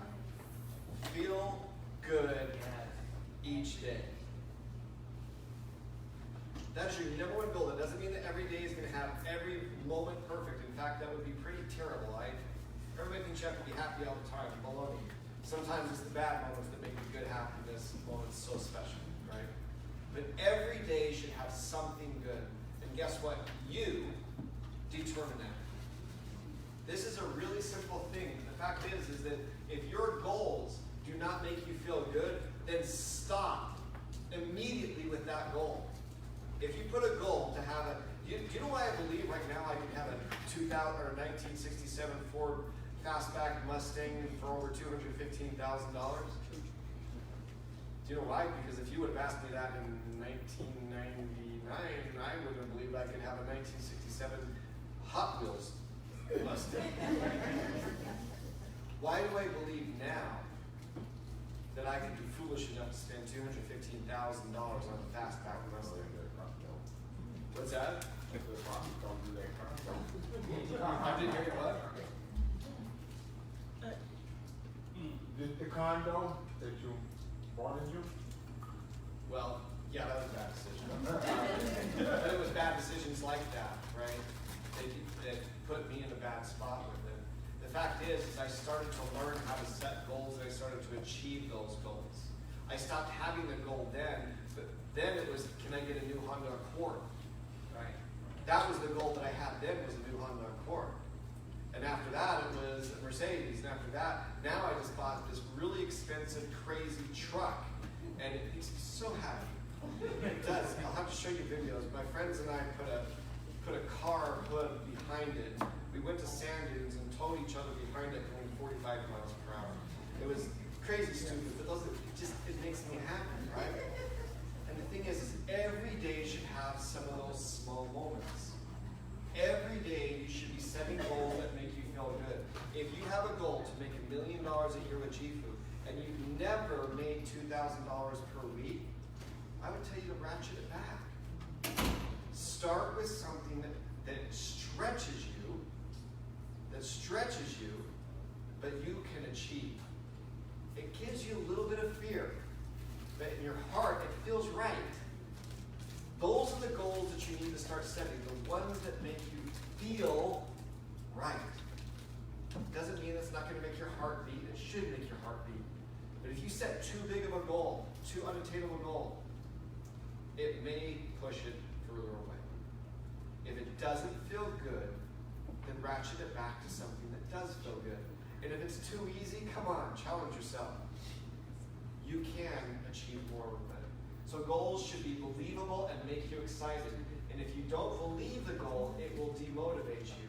If you can do, be, and become whatever you passionately desire and believe me. If you can't believe it right now, I encourage you to do something that you can believe. But have the courage to stretch yourself. If you've never made $1 million, don't set the goal yet of $1 million. That may be a long-term goal, but set intermediate steps. Okay? This is really big, and most people don't teach this. Most people say, shoot for the moon, baby! But before you shoot for the moon, you gotta figure out how you can get to the launching pad. Right? Step by step by step, to the point where you can believe whatever it is, and you start to get to the point where you truly believe you can accomplish anything. And if you're not there yet, set the steps to be there. So now this is what I want you to do. Write down the bad habits that you are willing to sacrifice to set you free. I know we talked about this a little bit before. I want you to do it again. You are better than you were before. What are you going to get rid of? What are you going to get rid of? What habits, what beliefs What people? What news channel? And for many of you, it's Game of Thrones, for heaven's sakes. For me, it was CNN and MSNBC and Fox News. And for many of you, it's turn the damn HBO off. Turn it off. If Netflix is ruining your life because that's all you can do is turn it off. Right? What are you willing to give up? What are you willing to sacrifice to be free?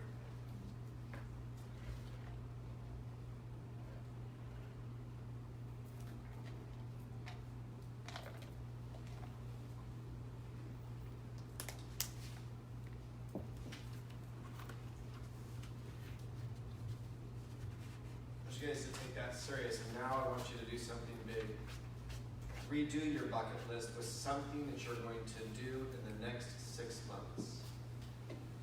What are you going to do that makes your heart beat, that makes you happy, that makes it is believable? What are you going to do in the next 6 months?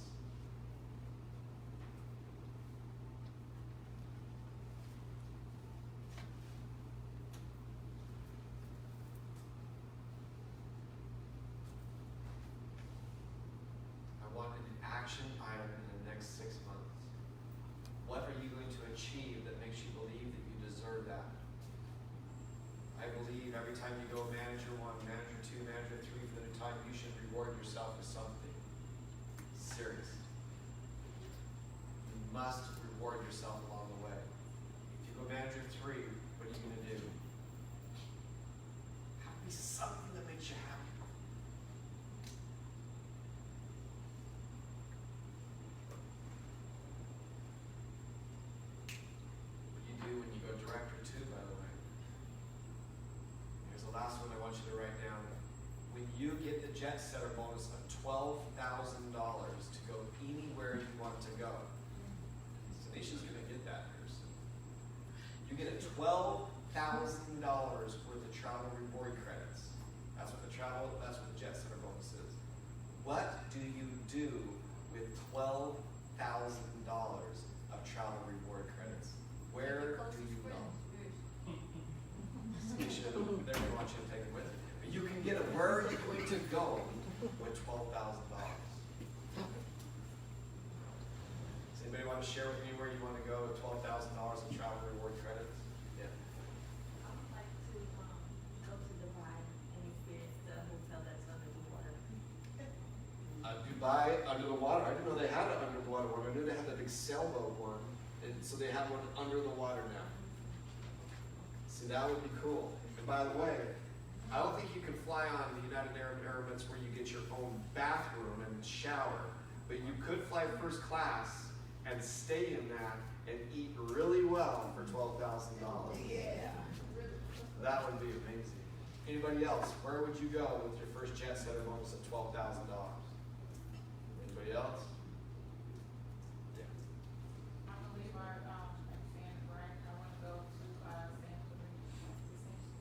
I don't know. Oh, Greece. So why Greece? She wants to go to Santorini, Greece. Well, for one, I've never been out of the country, and for two, it's just so beautiful. And I've been looking at it more since I've been in jifu. Okay, so this is my challenge for each of you. Go on to Jifu and price out Santorini, Greece. Price it out, okay? We have. Price out. Does anybody float first class international? Okay, you know what the biggest problem with first class international is? You can never fly normal again. The food is good. The food is good. And I started to fly so much first class international when I was going to Asia that I was getting mad that my layback seat didn't give me enough foot room. That's how much of a prima donna I had become. And then we started Jifu, I put all my money into it. Now I fly coach like the rest of us. And I'm like, I need to get an airplane. One of the biggest goals I have for Jifu is to have the Jifu membership in the NetJets. Wow. Why? Because I don't have to go through and get, I don't know, it just would be better, right? International, I'll keep flying, but I want to go on, I would like to go on the United Arab Emirates cabin. Where you sleep in a cabin, you've got a bed, and you've got a shower. Now that would be fun, right? So I encourage you, for Greece, to find a hotel that you like, to know what it costs to go into it, to know what it costs to take somebody. Has anybody been to the Mediterranean? It's Tunisia out there. Well, you were just there, right? So if you've never been to Antalya, Turkey, put it on your list. Antalya, Turkey has the bluest of the blue water you've ever seen. Mexico has some amazing, the Caribbean has some amazing, but if you want perfect water, go to Antalya, Turkey, and you stay at one of their all-inclusive resorts, and it's pretty affordable. Antalya, Turkey, the most perfect Mediterranean water. $12,000 would take you, your significant other, and your kids to Antalya, Turkey. I don't know if it can take 6 grandkids, but I can tell you, definitely you and your husband. Antalya, Turkey is a place that I just highly, it's amazing. So guys, start getting specific with what you want. And you will see that through this, it will become far more possible. Guys, to get to Mars, understand that on the launch pad, that there's 25,000 pounds of fuel. After it's in space, did you know there's only 769 pounds of fuel left? almost 26,000 pounds down to 769. That's how much fuel it takes just to get out of the Earth's atmosphere. And a lot of the fuel is just to get off the ground. And then it spends 26,000 pounds to get into space.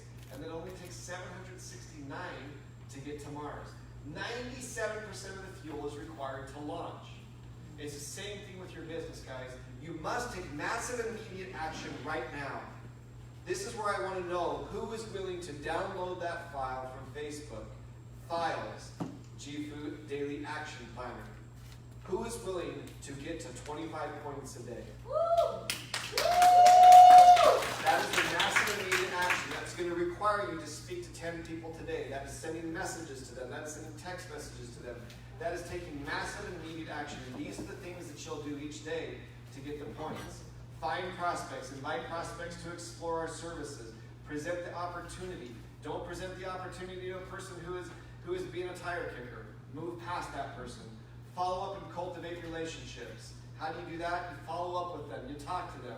You don't just talk to a person once. You can talk to them 7 times. 7 times it typically takes for a normal person to make a decision. 7 times. If you follow up once, you probably won't get some of the best prospects. Sometimes it takes 7 times, right? And then you launch the new members, affiliates successfully, and hold events. It's things like this, and I know it's been a long day, and I know that you guys, your heads are full of information. And you're ready to go out, and you're ready to do it. But the people that take action are the ones that are going to see the success.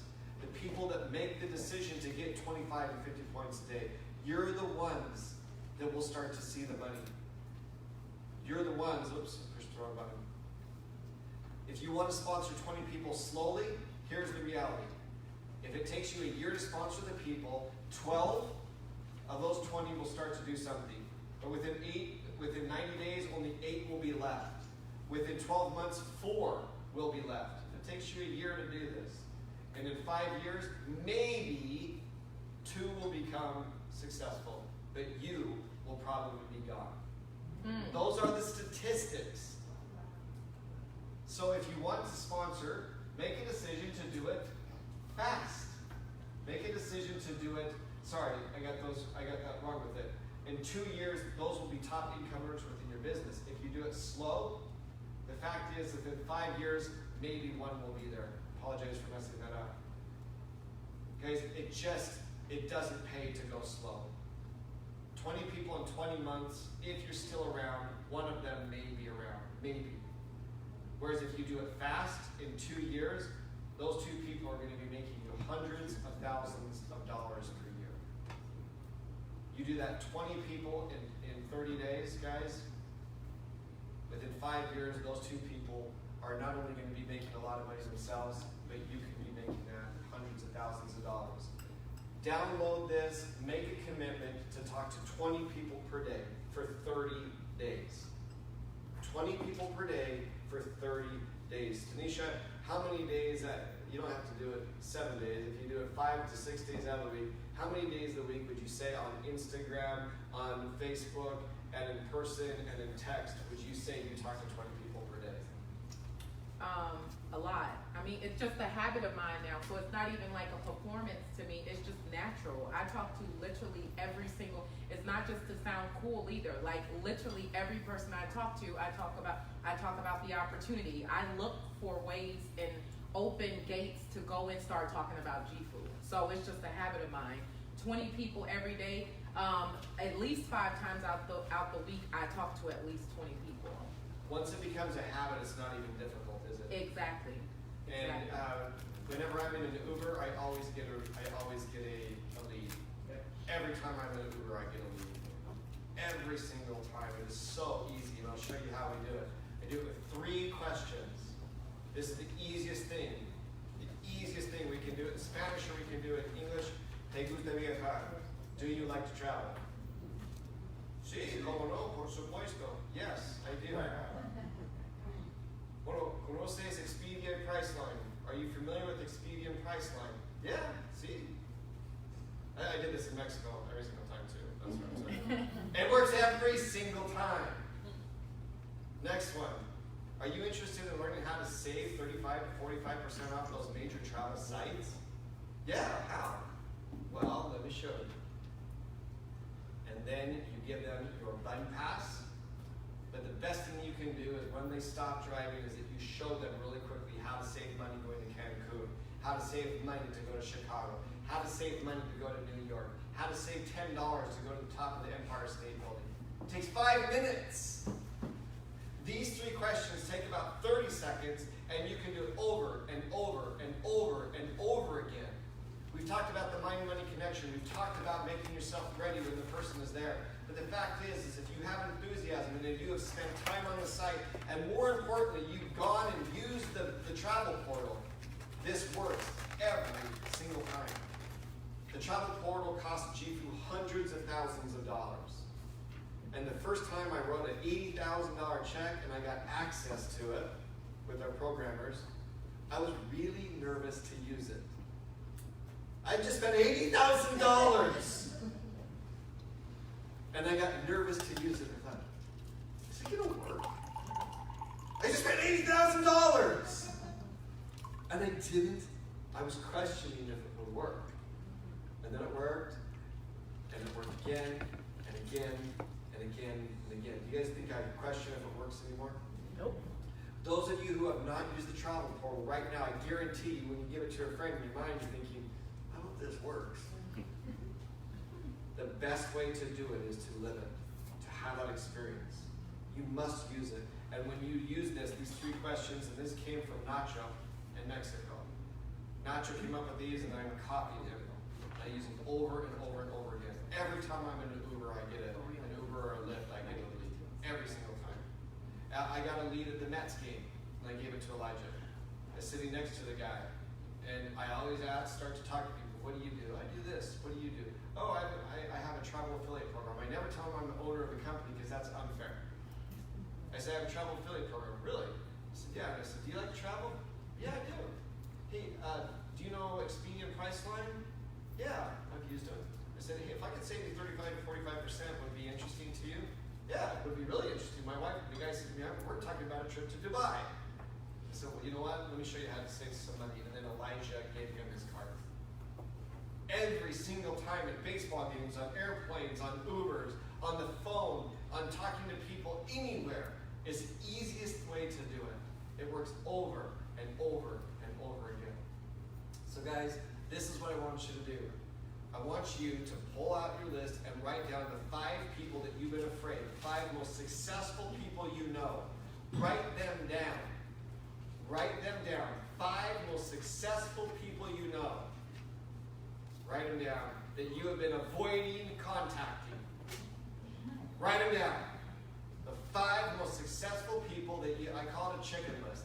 These people that you know are successful, and you're thinking, oh, I'm not sure that they're interested. Write them down. Have the guts to do this.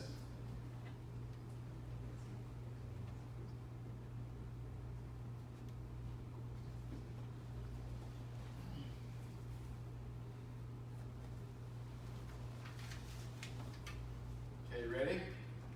Send them a text. Right now. I know that's right. And if you don't know what to write, then write this. Hey, Stanisha, I know you love travel. I have a link to save big on travel. Let's talk. If you don't do that, Stanisha, what else would you say? I would say that. All right, I know we talked about it beforehand. Right. So, but don't do dear, don't do anything like that. It's just like, hey, bozo, if you know the person really well. If not, then it might be a little bit more formal. Hey, Stanisha, I know you love to travel. I have a link to save big on travel. Let's talk. Text them the same way that you write them. Somebody have the guts right now to send a text to the person they wrote down. We got 30 seconds. Let's see who's got the guts to send it to two of them. Who's got the guts? This is me questioning your courage. Like they're doing this to me. You're the messages coming. You can do this on Facebook. You can do this on WhatsApp. You can do this on whatever you want. SMS text, however you want to do it. My stomach is like, I'm proud of you, but this is how you do it. This is you jumping out of the airplane. You can do it. You did it? How do you feel? You feel good? Now do another one. I am. Okay. I gotta send this part.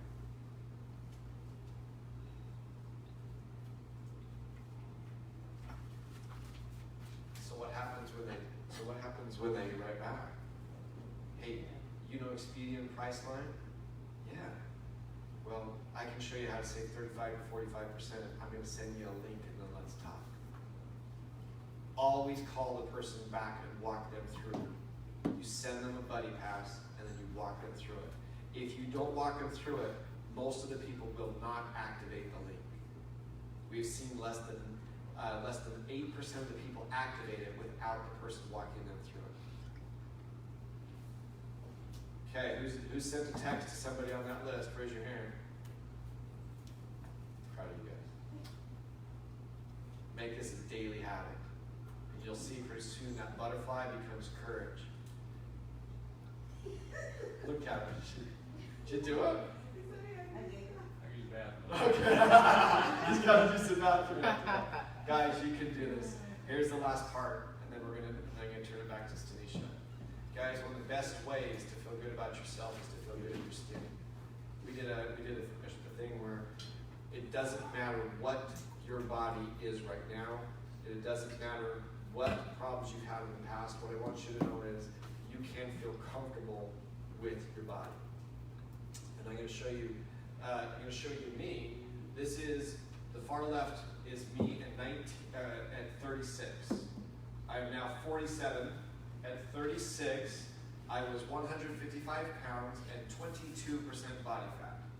In case you're wondering, because I'm 5 foot, almost 5'11", and to be 155 pounds, that's not good. To have 22% body fat and be only 155 pounds. What that tells you is though I may not have looked like I had 22% body fat right there, that tells you I had fat around my organs. That's what that means. So I was what you call skinny fat, which is often just as dangerous as obesity. People don't realize that because of all the visceral fat and all the different things that you can have. So at age 47, I am in far better shape than I was at age 36. But at age 36, I woke up, I saw I had high cholesterol, and I said, I've got to make a change. So I took a picture of myself, it was embarrassing, and now I can tell you I've made a dramatic change in the way I do it. My wife and I have become personal trainers, and my wife has a diploma in nutrition. And we've changed everything with that because we started to see that we are aging. When you're 20, you think that you're invincible. You reach 30 and you start to see maybe I'm not invincible. You reach 40 and you realize I'm in bad shape. By the time you're 50, you can still change. In fact, there's studies that show you can change and add muscle even into your late 80s, 88, 90 years old. You can still add muscle. It doesn't matter what age you are, you can make a change. So what did I do? I focus on quality of life and performance. I don't focus on how much you weigh. Quit weighing yourself with the idea of seeing that number on the scale. Don't let a number determine how you feel about yourself. Do not. Focus on feeling good. Remember, that's what I talked about? Let your focus be on feeling good and slowly improving your performance. They use me on bodybuilding.com. I don't know if you've ever been there, but they now use me as the old guy on bodybuilding.com. So if you go to bodybuilding.com and you look up the ageless lifter, you'll see a whole bunch of pictures of me as the ageless lifter. So I guess that at 47 they consider me to be ancient. But you guys, you use exercise to improve performance and nutrition to improve body composition. The objective of this is to feel better, not to look like The Rock, not to look like Beyonce. It is to feel better, right? And you do that starting with you must improve performance through exercise, and then your body composition comes from what you eat. What I'm looking for is a group of people that desire to become unconquerable of mind, body, and soul. Doesn't mean that you're unbeatable. That means that nothing is going to allow somebody to determine how you feel about yourself. Nothing or nobody is going to conquer your spirit. And how does that? I believe if you start to strengthen your body, it will give you the confidence to succeed in business and to have the confidence to teach others how to follow your path. And I know it's done that for me. I wanted to create a team of dedicated people looking to dominate their business and life battlefields. We all have battlefields. And do it with like-minded warriors wanting to do the same. Mind, body, and soul. And I believe one of the best ways is to start to see the only thing I can guarantee people results, is in fitness. It's the only thing, and people can say how. Well, if you will follow certain laws and principles, the body transforms. Your body is a miracle. Your body is a miracle and can transform and was made to be healthy. Is made to be healthy. And that's a big passion of mine. And guys, I do a lot of Tough Mudders. If you want to do the Tough Mudder after the Las Vegas event, talk to me. It's a crazy thing where you act like a child, and it does make me happy. You run and then you jump in mud and you swing across water and you fall in water and you help each other up. It's a remarkable experience. But this is what I believe, guys. We weren't built to be sedentary, to be weak, to be passive, to be useless. We were meant to move, to act, to fight for our loved ones, protect, love, nurture, provide, and defend. And we know it. We know that we were not meant to be useless. We know that we were meant to be healthy. We know that we were built to be successful and to have a strong body. And I encourage you guys, we are going to have on September 1st, we are going to have a competition. We're going to have a transformation competition. You guys can get a head start on it. You can get a head start, and I'll show you how. So these products are made specifically. They're very fairly priced for members of jifu. And with these products, the person who wins first place is going to get $500 to travel wherever they want. Second place will get $250. And it's going to be a transformation. And we're not talking about a person going from, first of all, I'll never look like The Rock. He's 6'5". My brother-in-law looks just like him, exactly like him. When we're together, people are always doing a double. He's a Tongan, The Rock's Samoan. And so you look at him and you think, holy cow, they look just alike. I can never be 6'5", 265 pounds. Nothing I do will ever get me there. I'm comfortable with the body I have, and I'm maximizing the body that I have. What I want you guys to know, this transformation isn't a matter of just losing fat. I do not like the idea of losing weight. Losing weight is a discouraging, bad thing to teach. I don't like it. I like the idea of losing fat. But I also like the idea of putting on muscle. So some of the guys that we've done this have put on 20 pounds of muscle. And women, you putting on muscle is just going to help your metabolism. And when you put on muscle, and I'm not talking just banging out weights Arnold Schwarzenegger style. I'm talking about doing simple things like knee bends, about walking. That's where I started. I started with We Fit. That's where I started. We Fit. You know the little handles and walking in place. That's where I started 11 years ago. It was with WeFit. And bit by bit, I've transformed my body. I don't have cholesterol problems. I don't have high blood pressure. My father died of Parkinson's 2 years ago, and I believe it was mostly because he did not take care of his body. He took so much medication. And I decided that if I'm going to die, it's not going to be from medicinal-induced Parkinson's disease. Right? I want you guys to know that everybody has a different body. And everybody, though, has the ability to transform. And we want to reward you for it. We have something that's called the Fat Burner Pack. If these are interesting to you, and I can tell you, Sidra, you've been taking the thermogenic fat burner. Does it give you energy? Oh yeah. And I'm sensitive to caffeine, and so I can take a half, and I'm super sensitive to caffeine. This juice is a very powerful antioxidant, and with it we've got what we call a reboot.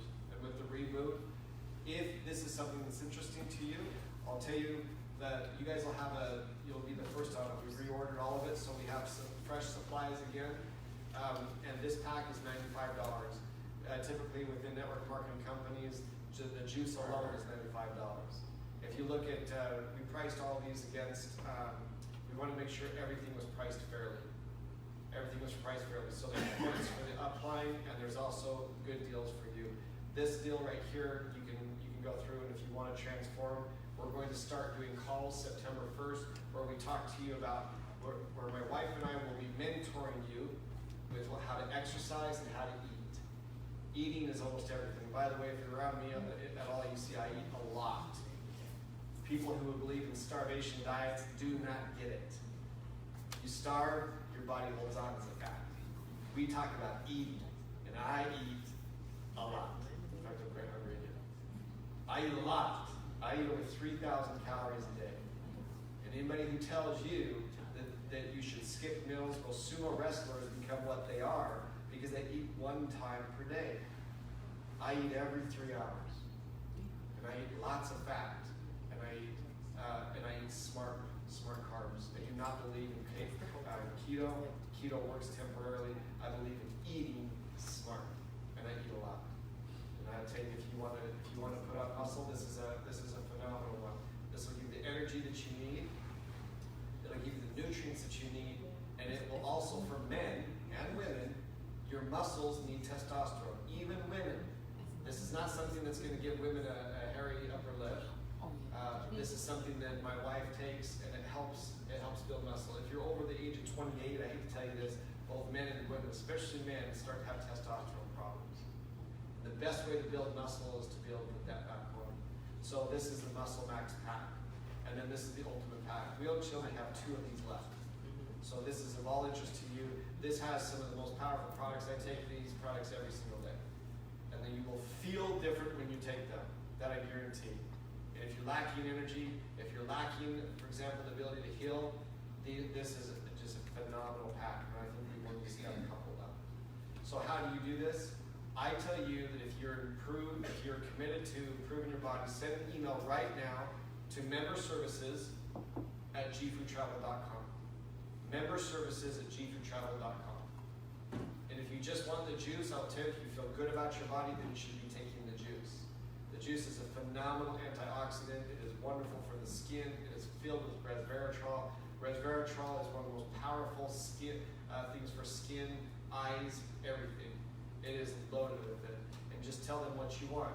If you want the Ultimate pack, tell me what the Ultimate pack. If you want the Muscle pack, tell me what the Muscle pack. If you want the Fat Burner pack, tell me what the Fat Burner pack. So just send an email to memberservices@jifutravel and tell them which pack you want. September 1st, we're going to announce a competition where we're going to give away, like I said, $500 to the person who transforms. And it doesn't matter if you win or not, once you know you can transform your body. What's that? $500 of travel rewards for the winner. We're going to have coaching. My wife will do most of the coaching. She is a personal trainer, and she also has a diploma in nutrition. She'll answer questions on eating. We have what's called a reboot on what you should eat your first week, because what's killing people is not fat, by the way. Does anybody know what's killing people? Sugar. So the first week is designed, say with that thermogenic fat burner, to get you past your addiction to sugar. So if you're interested in any of these packs, I tell you right now, send an email to memberservices@jifu Travel and tell them that you want to order one of these packs. Okay? That'll give you a week's advantage on anybody that's out there. Make sure we're gonna have how to take pictures of yourself. You don't have to share the pictures with anybody, but I tell us every time, my best friend, I help him go from 290 pounds and 38% body fat to 225 pounds, and more importantly, 18% body fat. So that tells you that he put on almost 35 pounds of muscle and lost over 100 pounds of fat. Guys, that is the transformation that we want for people. We're not talking about how much you weigh. What we're talking about is feeling good. And he still wants to change, he still wants to do things, but this is a completely different guy, he says all the time. And he's 50. My best friend is, he's 49. He says to me all the time, Jeff, you changed my life. You know, I want you guys to know that your body can give you the confidence that you need. Yeah. Does the fat burn does it enter and cover that thing? I always tell them with counter, so what it has, do you drink coffee at all? No. Do you, then I would tell you that you want to make sure, if you like, you can look at the labels, and on the labels, if you have any, you can tell me the medication now, but you always, when you're taking medication, you should be careful. The juice won't affect anything, but the thermogenic fat burner does have caffeine, and so if you are sensitive to caffeine, citrus sensitive, I'm extremely sensitive to caffeine, so I don't take a full capsule every time. And I'll take a full capsule right before I do the tough mudder, that's fine. But people who are trying to get past a sugar addiction, they need the energy. You will have mood swings when you stop eating so much sugar. You will have ups, you will have downs, and it draws people right back. So if you're interested at all, you can send an email to it, and they can send you the information and the packet information, and then just get on some of the calls if you have any questions with any of them, okay? Okay. But the juice is something that I highly recommend. And here's the last thing, guys. If you do not have your tickets,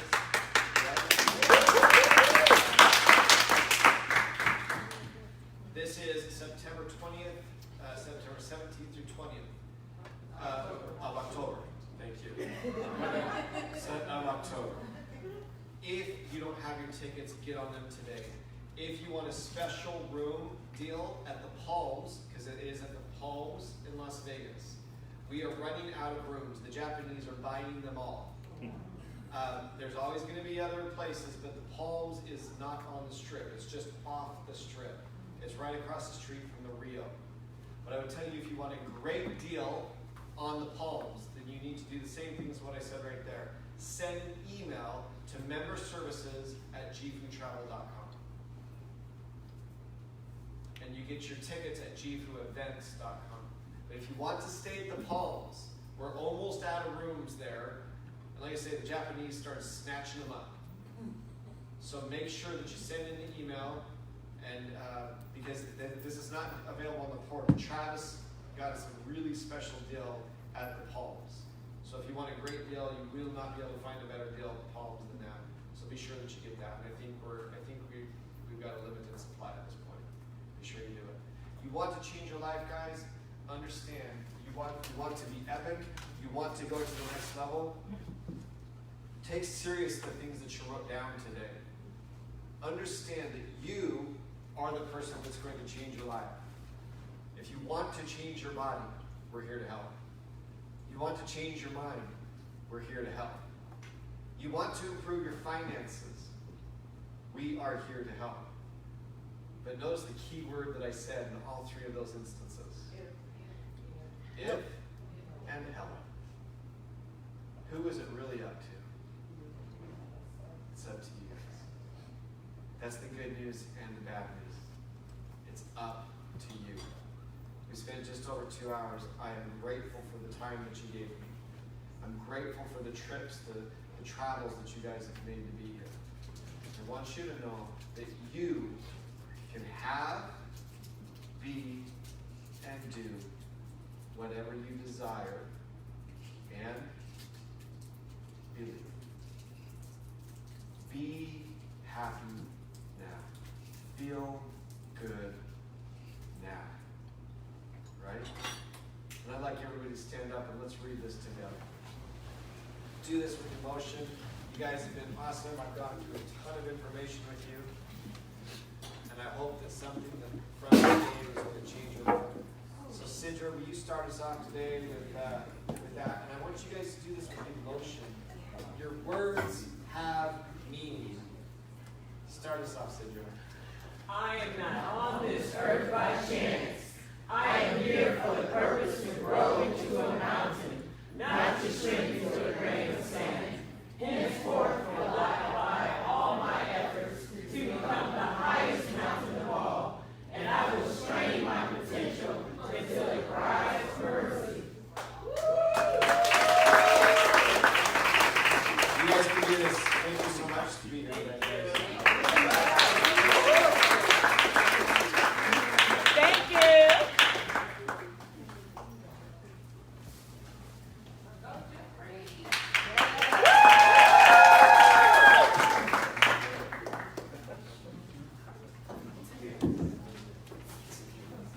All right, real quick. So everybody give it back up to Jeff real quick. Okay, so one of the big things that we do in this company is after you get all the information, all the juice, is that Jeff created something called the card of why you actually do the business. So Sidra's going to come up for about 10 minutes real quick and explain who's written out the card before. Okay, who has not written out the card before? Okay, cool. So there's quite a few people. So we're almost finished. We got a few things to cover, and then we are going to get it rolling. So I want everyone to give it up for Sidra. Actually, Sidra is currently a manager too, right? Everybody give it up for her. Come on. Thank you. Hallelujah. Oh, you got that? Go this way. Yeah, just go No. with it. Okay. Thanks. All right, you guys, I know you're tired. This is like so awesome. So Jeff just did the best job of like bringing this home and reminding us and helping us to believe, like what we can do and what's possible. And this is your way of like summarizing it and reminding yourself every day. So Jeff did this card. It's your goal card and it has two sides. We're going to go over it really quickly. Here's what I'll tell you. Please take this serious. I know we've been through a lot. I know your brains are full. They're tired. But this is the key. Otherwise, you're going to walk out that door. You're going to have a hamburger or some shrimp at the Fish Connection or wherever we're going. And you're going to forget. So this is the key. So I'll just tell you that everything that you want in life, is based on your beliefs, your actions, and the goals and why you do it. Because here's what I'll tell you. If you don't have a strong goal, if you don't have a strong vision in your mind of where you're going and why you're going there, and you look at it every day, it's going to fall away. It's going to fall away. I'm going to tell you a story. I'm not going to tell you about my wife, because some of you heard it. It's huge, and I'm excited. But I'll tell you, business-wise, this is what was so key for me, and I've never really shared this story. So, you know, I'm part of like the original tribe that came to Jifu with Tanisha. We started out together. And, you know, there were, like, what was it, like 20 of us in Orlando? 30? So there were 30 of us in Orlando. And so we did a kind of a boot camp style. And so we did this thing, much like we did today, where it's like, you know, you had to get up there and stand like, who would want you, who would want to be on your team, you know, and I was struggling. Like, I'm struggling. And so, I want to learn, I want to grow, I want to be more amazing, I want to be successful. My wife is big on this. And so Tanisha pulls me up to the front of the room. And so I'm up in the front of the room. And Tanisha says, who would want Sidra, who would want to be on Sidra's team? Or who would want to be recruited with Sidra? And nobody really wanted to be on my team. Who would recruit me? Who would recruit me? Thank you, Hope. No one would recruit me. No one. And Catherine, thank God.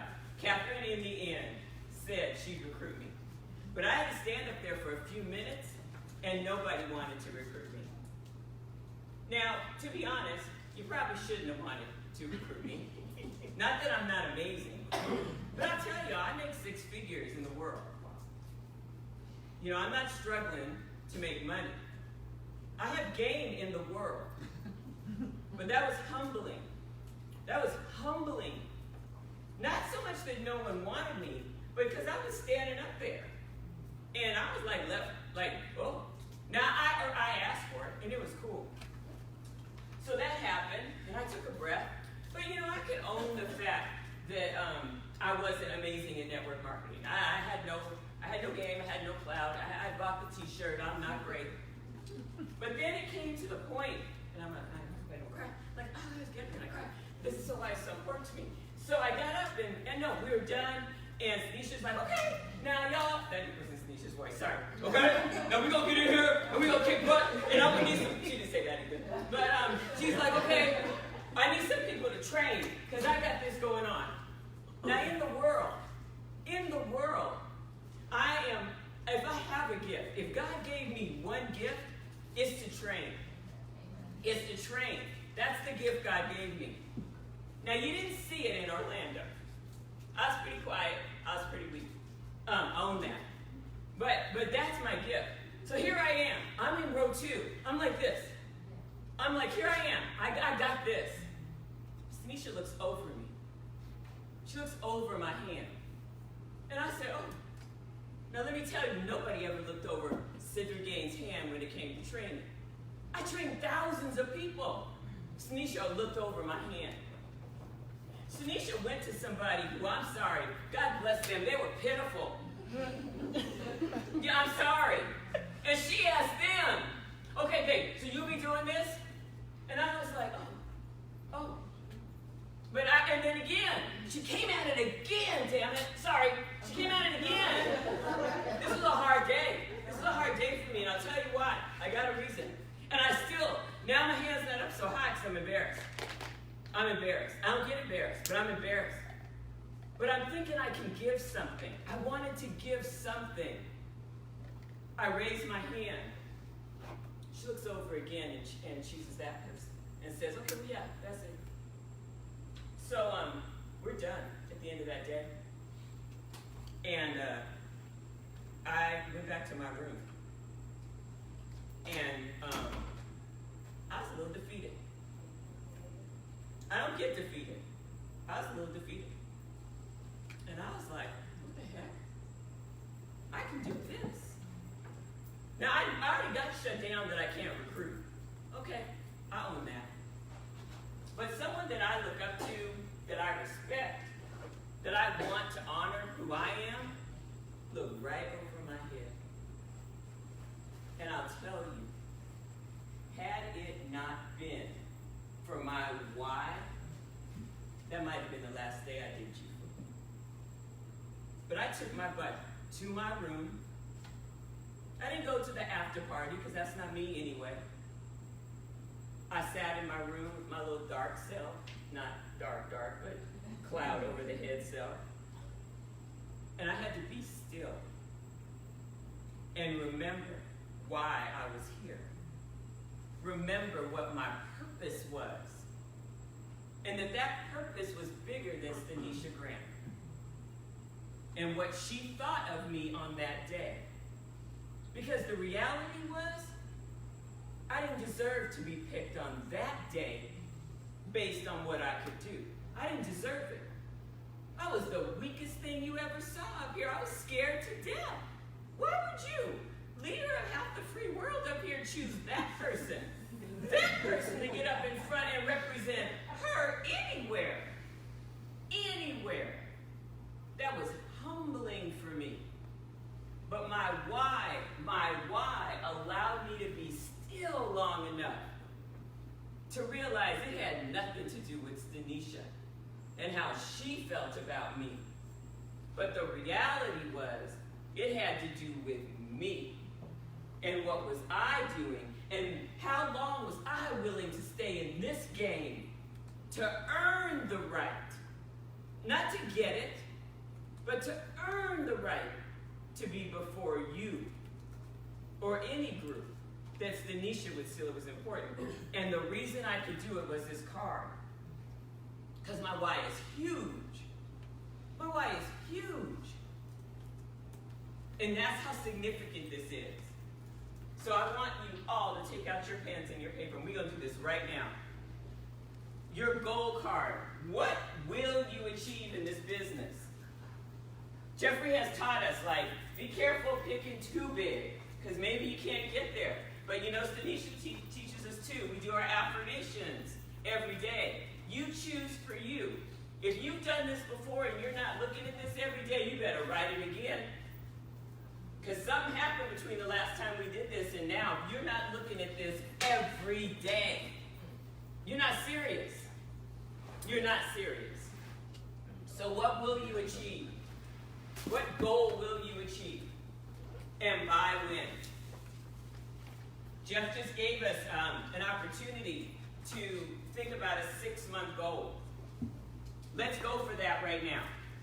Let's go. Is it going to be Las Vegas? What is your goal? What will you achieve? By when? Write it down. By when? You're making a commitment to you, the universe. This is coming down. But not until you make the goal. And this is the part that I don't do well with. And then I have to learn to be better. I love what Jeff talked about.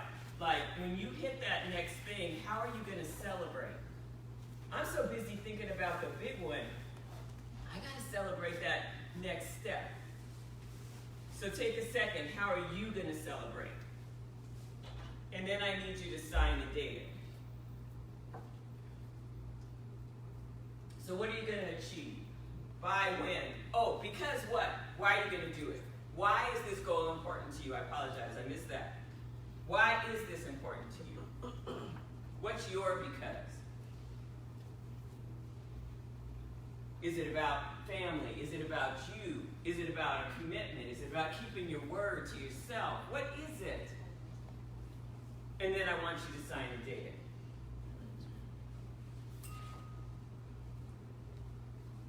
Jeff did such an amazing job. Tanisha did such a great job. You guys, there's no excuse on this day. It's like I want to take a photo in the room because on this day, y'all got the complete package. We got everything we needed on this day. Then I need you to sign a date. Flip the card over. Now, it's nice to make the goal. It's nice to say why. It's nice to celebrate. But what are you going to do to make it happen? What are 3 actions, not a million, not 10, what are 3 actions that you're going to do to move you forward on your goal? Just 3. 3 that you're going to keep your word to, no matter what. So make them doable. Don't make these goals so hard that your brain and the universe can't align with it. Don't say you're going to contact 50 people a day if you've never contacted one. Don't do it. Say you're going to contact one. Now see, some of you laugh, but some of you haven't contacted one. Give yourself a win. Now you can't stay there. I want to see y'all in October when we're in Vegas and you still excited about your one. But if you need one under your belt, make it your one. If you haven't shared one buddy pass, I know we're supposed to be doing 10 a day, 5 a day. How about you figure out what the buddy pass link is? How about you figure out where it is on the website? How about you figure out how to do a bit.ly or a URL for the link? How about you just do that? That's amazing. If you haven't done one. Now, for some of us that done more, we can't put one. If your health is a priority and you're not working out, I'll tell you guys, I did what Jeff said and got that stupid in-body scan. Okay, found out my butt was a little fatter than I thought it was. Guess what? I went out and got a trainer. I have a trainer that I work with 2 days a week. I'll tell y'all, I've never worked out with a trainer. And she's at the CrossFit place, please. But she's amazing. And so I go to 30 minutes, twice a week. And it's awesome. What's your third goal? And then here's what I want you to do. You need to put this where you see it every single day. And when you're doing your affirmations, I'm so happy and grateful. When you're reading what faith is about verses, if you have those, I need you to read this aloud with excitement and just joy and passion in your voice. You can't just sit there and go, oh yeah, I'm gonna give $1,000 and yeah, I'm gonna do a box tour and oh yeah, I'm gonna celebrate. I'm gonna go to the Caribbean and I'm gonna do these goals. Might as well just stop. Universe ain't gonna come down and reward that. People need to hear you in the bathroom in the morning. People need to see you in your car as you're on your way to work. They need to think you're crazy because you're that passionate about bringing this down. Please take this serious. You guys, I am manager 2. Woo!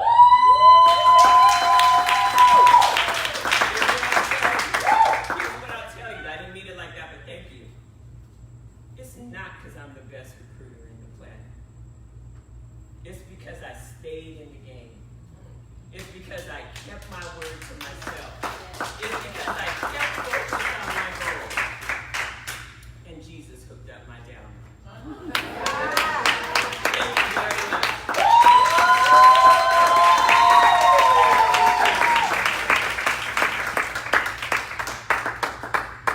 So Cedric gets better every single time. Am I lying? No, ma'am. So Cedric, you come back up here because you said at first, I don't remember overlooking you, but I guess that I did. But now she literally is pretty much, she texts me and asks, what am I doing at the event? And I told her, oh, that's your job at every event. You're going to go over the Y card, right?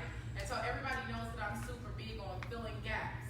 What happened from Orlando to where you are, between you and Catherine for the most part, like an adamant person who trains at events? What do you think happened? So I was clear on my why. My why is non-negotiable, and I do my affirmations every single day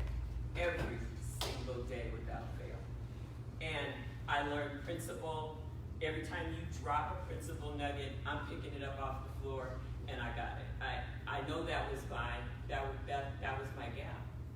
And so if you guys remember what Jeff was talking about, when he talked about how energy is transferable.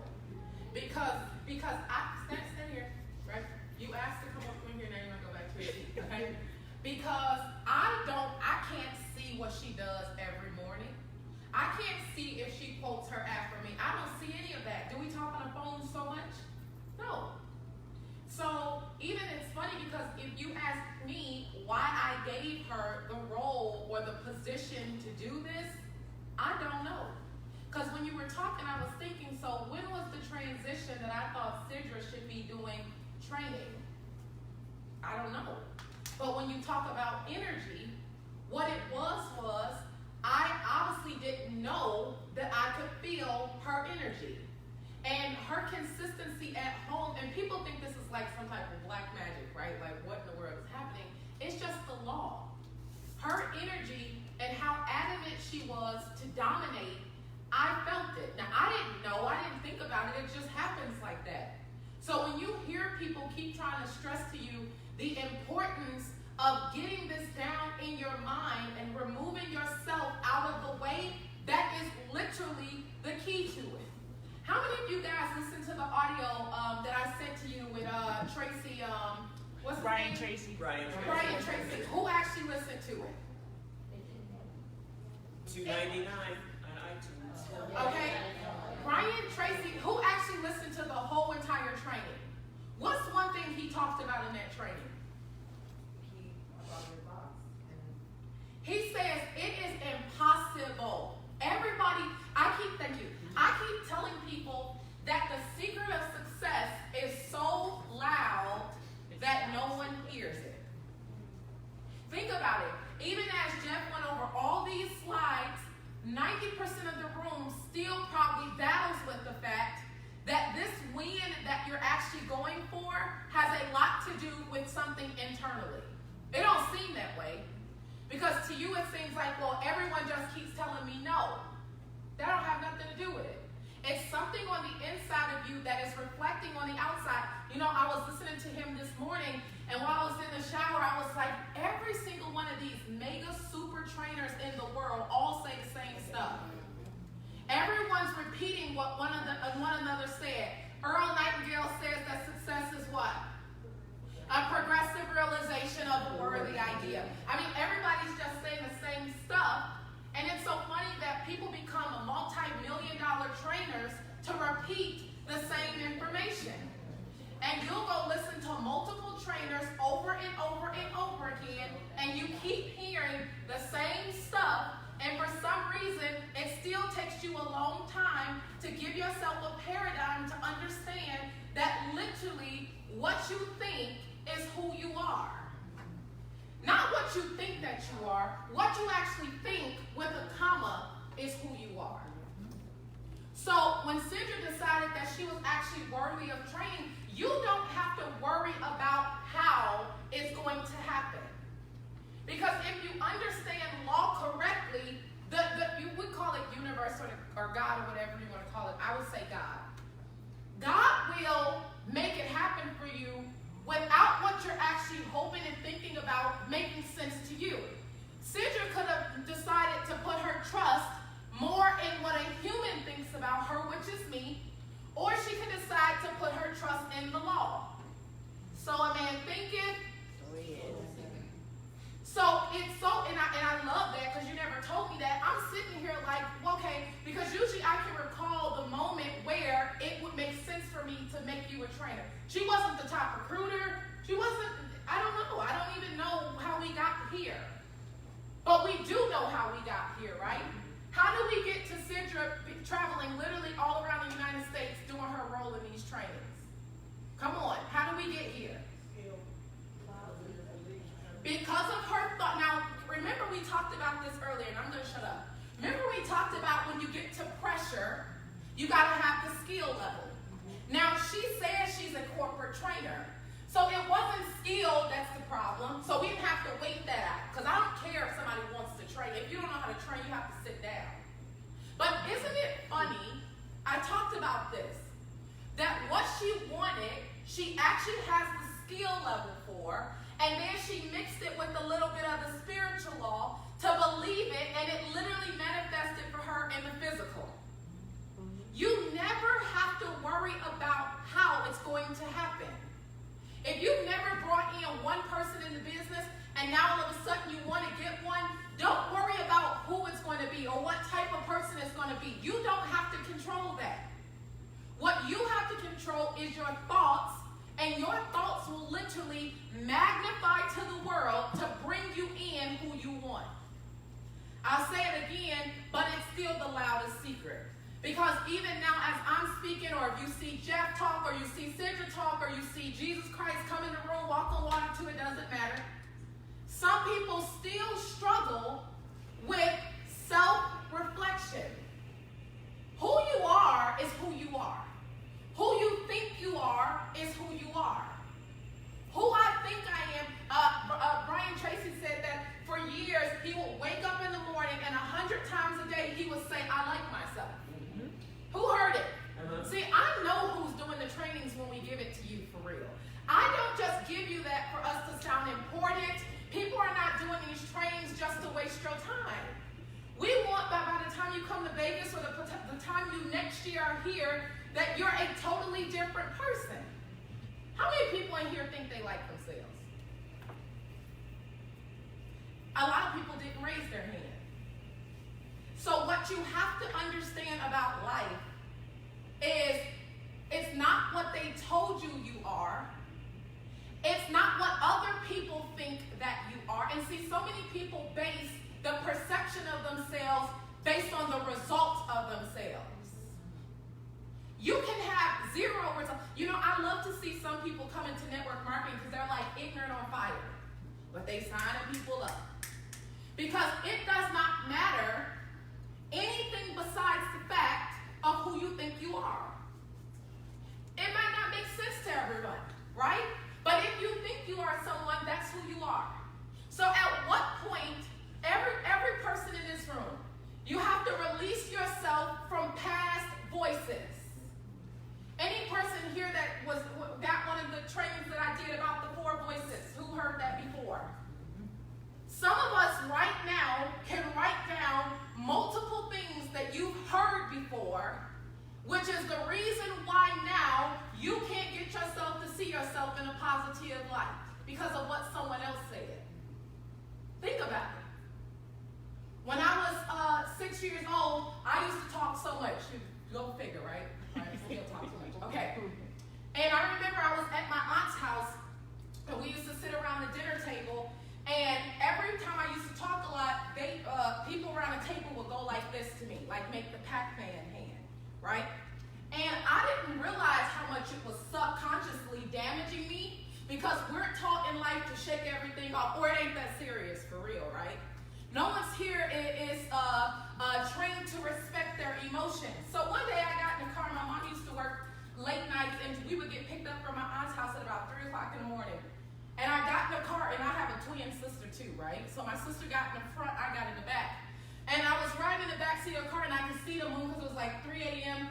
And it's so funny that even when we're younger, our subconscious still talks to us. If you really pay attention, it's been talking to you your whole life.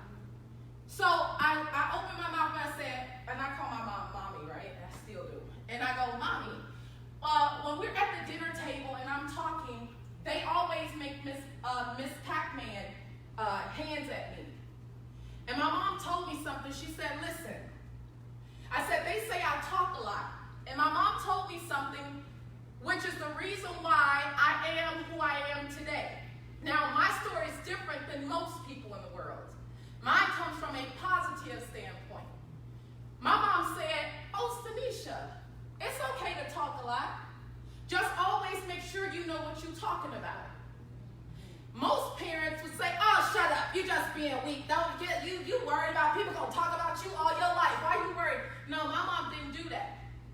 Because she understood the importance of the voices that you hear will follow you to the grave if you don't come to trainings like this for someone to equip you on how to go through life at the fullest potential that you have. So some of you in the room, you don't have that story.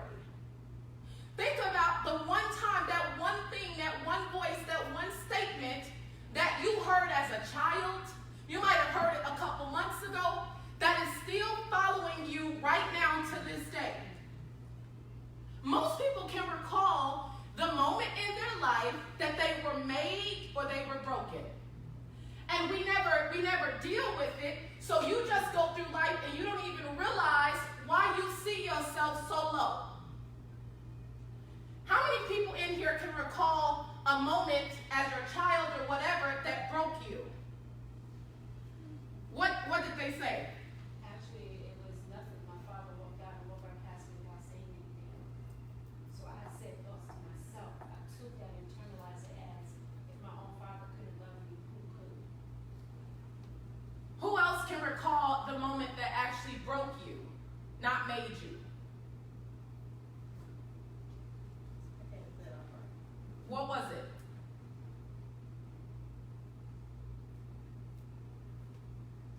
I was hurt. Now, I want you to to pay attention to this because the reason why it's important for you to say it because you're not the only person. Most people, and the reason why there's 3% that are super successful and 97% who struggle in life, it has nothing to do with anything else but past voices that you've heard that has allowed you to shape who you are. What did they say? You were a thumb sucker, so what? So we would go places like people's houses or whatever, and I sucked my thumb and I feel like a baby crying. And it would embarrass my mom, so she made me put my thumb back in my mouth and she slapped me. How old were you? Well, How old are you now? Why does she still remember that so clearly? You should be over that. You're almost 50 years old. Why does that still bother you? Because voices that you hear, guys, literally is what shapes the self-reflection of you. Margaret, why are you crying? Especially from who? Because she's crying. It's also especially from delivery.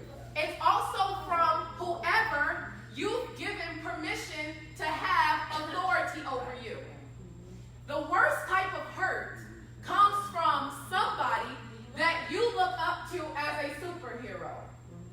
They can say one thing to you that will change your confidence level for the rest of your life.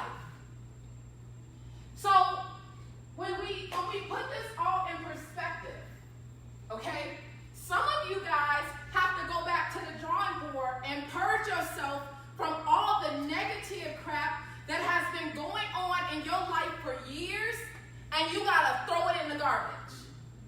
Here's how crazy and deep this is. My grandmother, my mom's mom, passed away from breast cancer. Let me tell you the story though. When she passed away from breast cancer, my mom was 34 years old. Mind you, my father was murdered, so my mom was a young widow. Her mother passed away about 12 months after her husband. But watch this. When my mom's mom passed away, my mom couldn't cry. My mom broke her hip when she was 6. She had to go to the doctor. She was in a double dutch contest or whatever. And now my mom is from the hood of Chicago. I'm from the suburbs. She changed our life, but my mom's from the hood of Chicago. She broke her hip at a double dutch contest, and they had to put a cast on her leg for about 3 or 4 months, right? My mom was in the hospital for 2 months. Guess how many times her mom came and saw her? Once. A 6-year-old. So now my mom is 32, and her mother is dying of breast cancer. Maybe on the surface you drop a tear, but in the internal, you're not that hurt. Now we go to dealing with what? Unforgiveness. So when my grandma finally passed away, I remember my mom went to her knees in the bedroom, and she dropped to her knees. And the only thing she said was, God, I forgive her. And she said it so loud and so strong for so long until she finally just had a breakthrough and it was over. Why do I say that? Because my mom went on to be a super successful businesswoman. I mean, if you see, my sister has her master's in leadership education. When my mom was 8 years old and she was growing up in the hood, she said, when I have kids, my kids will not live like this. And we did it. Nor was she that type of mother. No, of course. So each other. My point of saying that is, my mom, before my grandma passed away, my mom would say, and my mom is super like Jesus freak, you gotta get my mom, okay?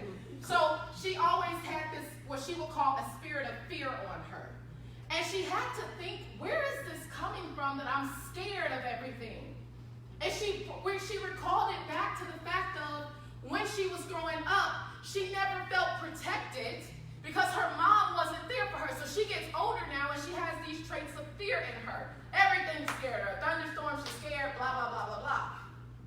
Once she forgave my grandma, that was finished. My mom ain't scared of nothing. She'll go in the hood now. She'll do whatever she needs to do. But it came from going back in the past to figure out what is causing me not to perform at the level of success that I actually want. Somebody say, in network marketing, is it really that deep? Yes, it really is. Because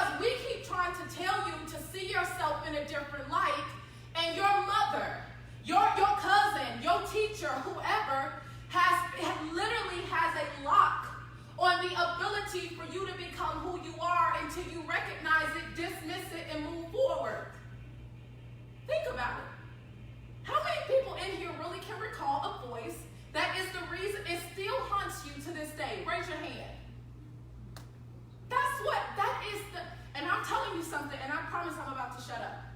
When you recognize all those things in your life, those voices are what have shaped the reflection of yourself. That's who you think you are. You might not think it, but that's in your subconscious. It's speaking to you so loud, and you have to release yourself from that. And then, what you say you believe about yourself is who you can become. Does that make sense? Yes. At the end of the day, all of us were created in the exact same way. We all have a spirit. We all have the power to be whoever we want to be. And that is why network marketing is one of the most powerful industries in the entire world. I love when people give the stats of network marketing that like 10% actually make money or something. We think we're dealing with something on the outside. It has nothing to do with what's on the outside. It's what's in the inside.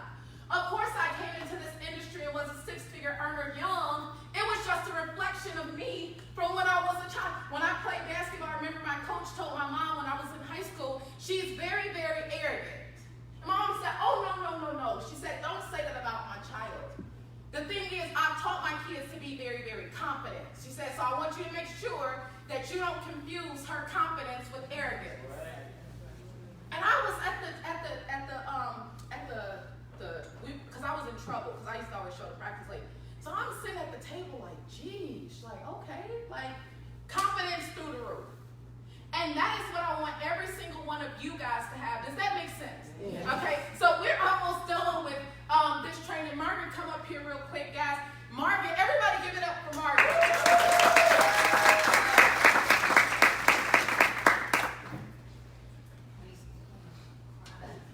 I asked Margaret, I said, well, wait a minute, why are you crying? She said, because she crying too. Because I felt her. Felt her. Yeah. Because we all go through things in our lives. They're all different. Absolutely.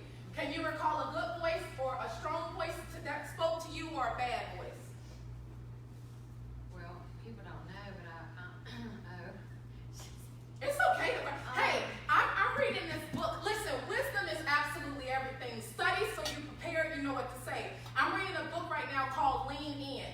And that lady who wrote the book, she's talking about women in the corporate world or in the business world. We're afraid to show our emotions, and men too, because we think it demonstrates a weaker part of us. The owner at Starbucks, he left the company for 6 years. Starbucks stocks went down. When he finally came back into the office, he started crying and said he felt like he let the whole staff of Starbucks and the employees down. After crying, the Starbucks stocks went right back up. And they said what they actually relate emotions to is better performance. The crying is okay. The crying is okay. Go ahead and tell us. well, I was going to say that me and my husband, we've been married for 17 years. And after 4 years, I left Talk home. louder, Margaret. I left home. And it took 3 years of God, me asking God to put me in a good church. And it took a year. And the lady that I bought my home from, which was like 3 minutes down the road from my husband, I bought a home, and she invited me to her church. And so I started going to her church every Sunday morning, Sunday night, Wednesday night. I was in that church. And the Lord just worked on me. You know, He was revealing to me who I was on the inside to make me better so that I could go back home and be a different person. That I would handle things differently because He changed me. You know, I wanted to go home when He changed, but that wasn't going to happen. So those 3 years, it took a year to get me into church. It took me 2 years, God working on me. So finally, I said, Lord, He said, nobody would know who I am if you don't trust me to go back and allow people to see that I am healing a marriage. And so that's what He did. And so I'm not a quitter. You know, that's the main thing. You know, when you've got that opposition and you got struggles in your life, you know, some people just want to go around it. They don't want to have to go through it to get to the victory on the other end. Yes. And I want victory in everything that I do. And I've been doing network marketing for a while. My husband's like, you know, I go from one to another to another. Not anymore. And to me, it was money. I thought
And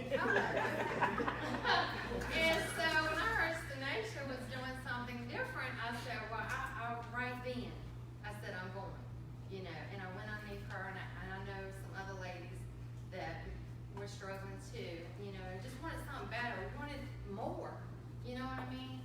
And so I was just sharing about the opportunity, and we got in at the very beginning, and I'm just thankful and grateful for the God leading me to her, because I know great things are going to come for all of us here.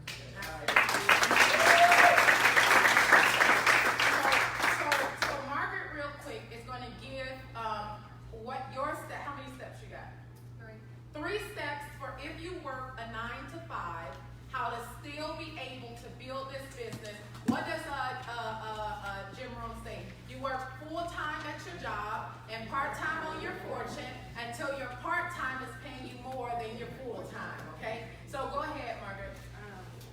Well, what I did, because I work at the post office, been working there for 19 years, and my goal is to retire at the end of this year. So I wanted to make $10,000 in a month to retire from the post office. I at least got that where I'm making, you know, double my salary that I would quit. If people at work really think I'm not gonna quit, they keep saying, "You really gonna quit?" I say, "Yeah." And I had somebody from another post office come to our post office and say, "Hey, I heard you were planning on retiring at the end of this year." I'm like, "Oh my gosh, how in the world is that getting around so fast?" Because I'm willing it in. You know, you just gotta will in what you want, so you gotta speak it. And every chance I get, I speak it, that I'm retiring at the end of this year. Have y'all not heard it enough? But that's my goal. And so what I have to do, because I work from 7:30 to 5 or 5:30 in the afternoon, deliver mail. Y'all please appreciate that's what we do. That I have to get it in when I can, because I don't have a lot of time. So I literally, y'all forgive me, but I do text and drive. I just got to. I mean, but I'm very safe doing it. I really am. That's what they all say, Margaret. That's what they all say. It's about Will somebody take that off Facebook? But when I get to a stop sign, you know, I look behind me. Nobody's behind me. Then I will find. Margaret is not recommending that we text and drive, folks. She's not a government employee. She doesn't. I seen you in traffic. You was holding up the traffic, you trying to get on the A5, and you holding up traffic. I had to drive all the way to Atlanta so she could sit over in the passenger seat so she wouldn't be texting.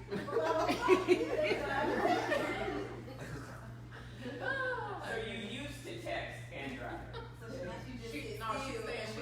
She's still texting. No, she still does. Come on, Margaret. Oh, okay. So that's basically do my business. I make phone calls on the way to work too. I do take my folks to the bathroom when I go on my breaks.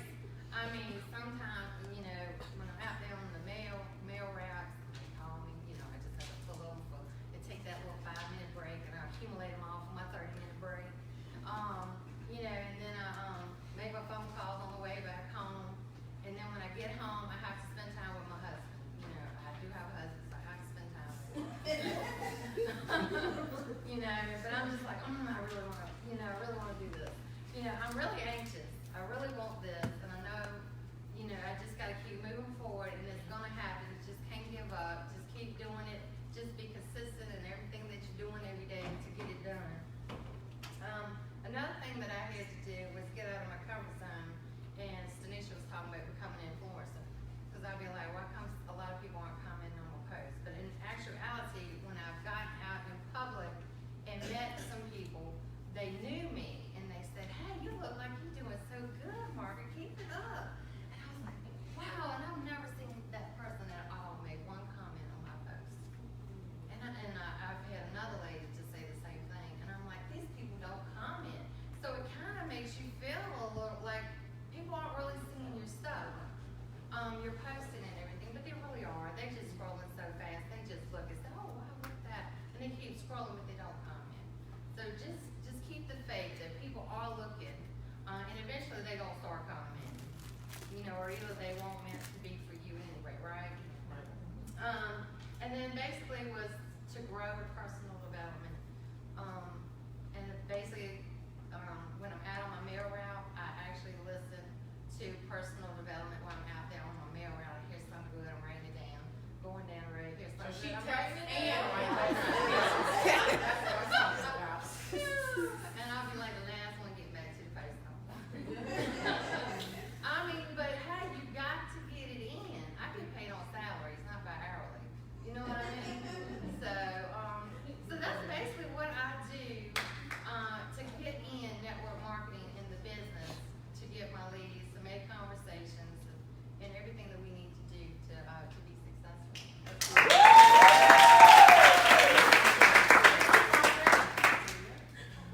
Margaret, go ahead, speak up. Okay, so I give you the story real quick, and then we're gonna close out, guys, because we're over our time. How many people have enjoyed the jifu? Okay, so when we leave from this event today, there will be two type of people. I want you to see what type of person that you will be. All right, so here's the story. So there was a guy, all right, who spent $247 on a pair of contacts. Okay? His family could not afford the contacts at that moment, but he still went out and paid the $247. It was the last that the family had. So one day, his contacts fell out of his eye, and he was looking for the contact, okay? And he was looking, and he couldn't see it, right? He couldn't find it. And he goes and he tells his wife, you know, my contact fell out, I can't find it. And so she looks down, and in like a second, she finds it. And he goes, how did you find that? I was looking all over for the contact. She said, well, when you were looking for the contact, you were looking for a contact. When I was looking for $247. My point of saying that is that when you do this business, some of you guys are looking at the business like just the contact. Just like, oh, you know, it cracks me up when somebody's so excited because one person said yes to them. When you look at and do this business like that, you're still not in true belief of who you are. You should be like, of course, when someone signs up in the business with you. I want you to start to look at this opportunity like it's the $247. When you look at the top earners in network marketing, I didn't come into jifu travel. Here's the difference. Some of you guys come into the opportunity looking to get people to say yes to the booking engine. That's why your results are a little stalled. When I came into jifu, I wasn't just looking for people to get in the booking engine. I was looking for millions of dollars. So of course I contact 20 people a day. I was looking to make sure that my mom still stays retired. So of course I'll contact 20 people a day. I was looking to make sure that that first class lifestyle that I want, I'm going to make sure that that happens with jifu. So my energy of what I'm looking for is different from someone who's just looking for that contact that fell out their eye. You signed up and like, oh, I hope that. No. Change the way you look at the business. If you contact 20 people a day, just thinking about that you're trying to sell the business, or you contact, you won't contact, let me say it like this. We know that you can get up to 75% off in savings, right? If you go about this business and understand the way I'm saying it, subconsciously, looking for people who want to say yes to this business, your results are going to be stalled. When I contact someone to talk about the 75% off on savings, every single contact is keeping my mom retired. Every single contact is millions of dollars. Every single contact is being one of the top 200 earners in the industry of network marketing. Every single contact. If your contact is, you get 75% off on savings, don't you want to save? You're putting too much pressure on something that you're not emotionally tied to. If you want to contact 20 people a day and you want to build your jifu business to a 6 or 7 figure business, you have to remove your laziness and you got to contact every single person like they play a part in your $1 million or your 6 figures or your $50,000 a year or whatever you want. Does that make sense? Yes, ma'am. Guys, it's little teachings and trainings that you keep subconsciously getting poured into you that will change you to become who you want to be. I'll tell every single person in here that show up for training consistently. You get on every single call. You're on Jeff's motivational calls. You're at every experience that you can try to be on. Your auto ship is a 120 because you just believe that big. Who got an auto ship of 120 in here? Those type of people, what I can encourage you and tell you, do not think 1 second of your time is wasted, because it's not. That's why the scripture says, if it tarries, just wait for it. Every person in here leaving out of this experience, we want you guys to understand the reason why Jeff is flying all around the world. He has to go to Mexico. People are doing what we do. If we can get this loud secret instilled in people, we can build this business to a $1 billion business. But every person in here plays a major role. What is that major role? That major role is to start to see yourself in a superhero reflection so that you can go spread the word and change people's lives also. Is it that deep, Stanisha? Aren't we just talking about travel? But you can't get any person to believe they even deserve to travel if you're still bothered by things from your past. Doesn't make sense. Yeah. So moving forward, guys, as we build this business, let's stay on the spiritual law. Let's stay on talking to ourselves. Any person in here that didn't raise their hand when I ask if you like yourself, start to tell yourself you like yourself. They say even a lie eventually becomes the truth.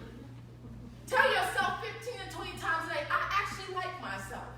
If you don't want to contact 20 people a day, I want you to say, I'm so happy and grateful that I contacted 20 people. Eventually, the physical that is happening, the 20 contacts a day, will because you lied to yourself so much you believe it now.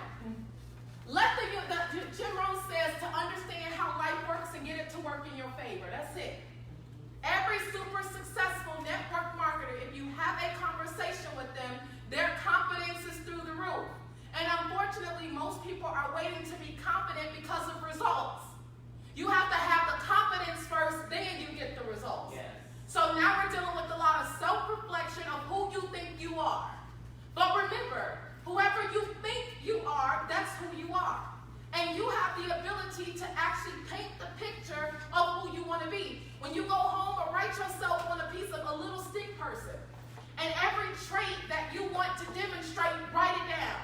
And you look at yourself every day and you tell yourself, I'm that person. I am that person. I am confident. I can speak well. I can recruit well. I can conquer anything. I don't deal with fear. Start to say, I attract tons of successful people into my business. Be like Sidra said, be crazy with this. So by the time we get to Vegas, if you're not a manager yet, go manager. If you're manager 1, go manager 2. If you haven't recruited anybody in the business yet, get 2 people. And then you'll start to see that it's a snowball effect. And before you know it, you're just a superstar person. And when someone asks you, how did you get here? You won't even be able to put all the pieces together. Because it'll just happen for you because the universe takes over and it rewards people who respect the law. Everyone got me? Yes. All right. So everyone stand up. All right. So based on how you respond to this will determine how much you like the training today, Laterica. Okay? If you like this training, you learned a lot, you're excited for Vegas, you're excited to be a part of jifu, you see yourself here long term, and you're ready to take the thing to the top, let me hear through noise how excited you are about it.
ever hyped you and not delivered on what we say.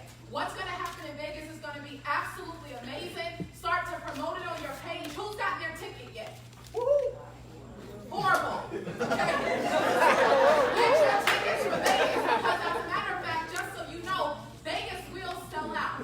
Because the space of the room that we got, Japan, Jeff just texted me and told me, or just told me, here, you better get your room for the Palms because Japan is buying all the rooms up. If you want to be a dominant figure in jifu, don't miss an event. Any event you can afford to get to it. If you can't afford it, figure out, go sell your, whatever you need to sell to get there. Don't sell yourself. Get it, I'm just saying, all right? So that's it. Appreciate you, Jeff. I don't know if you have anything you want to say to close it out. Guys, we're proud of you.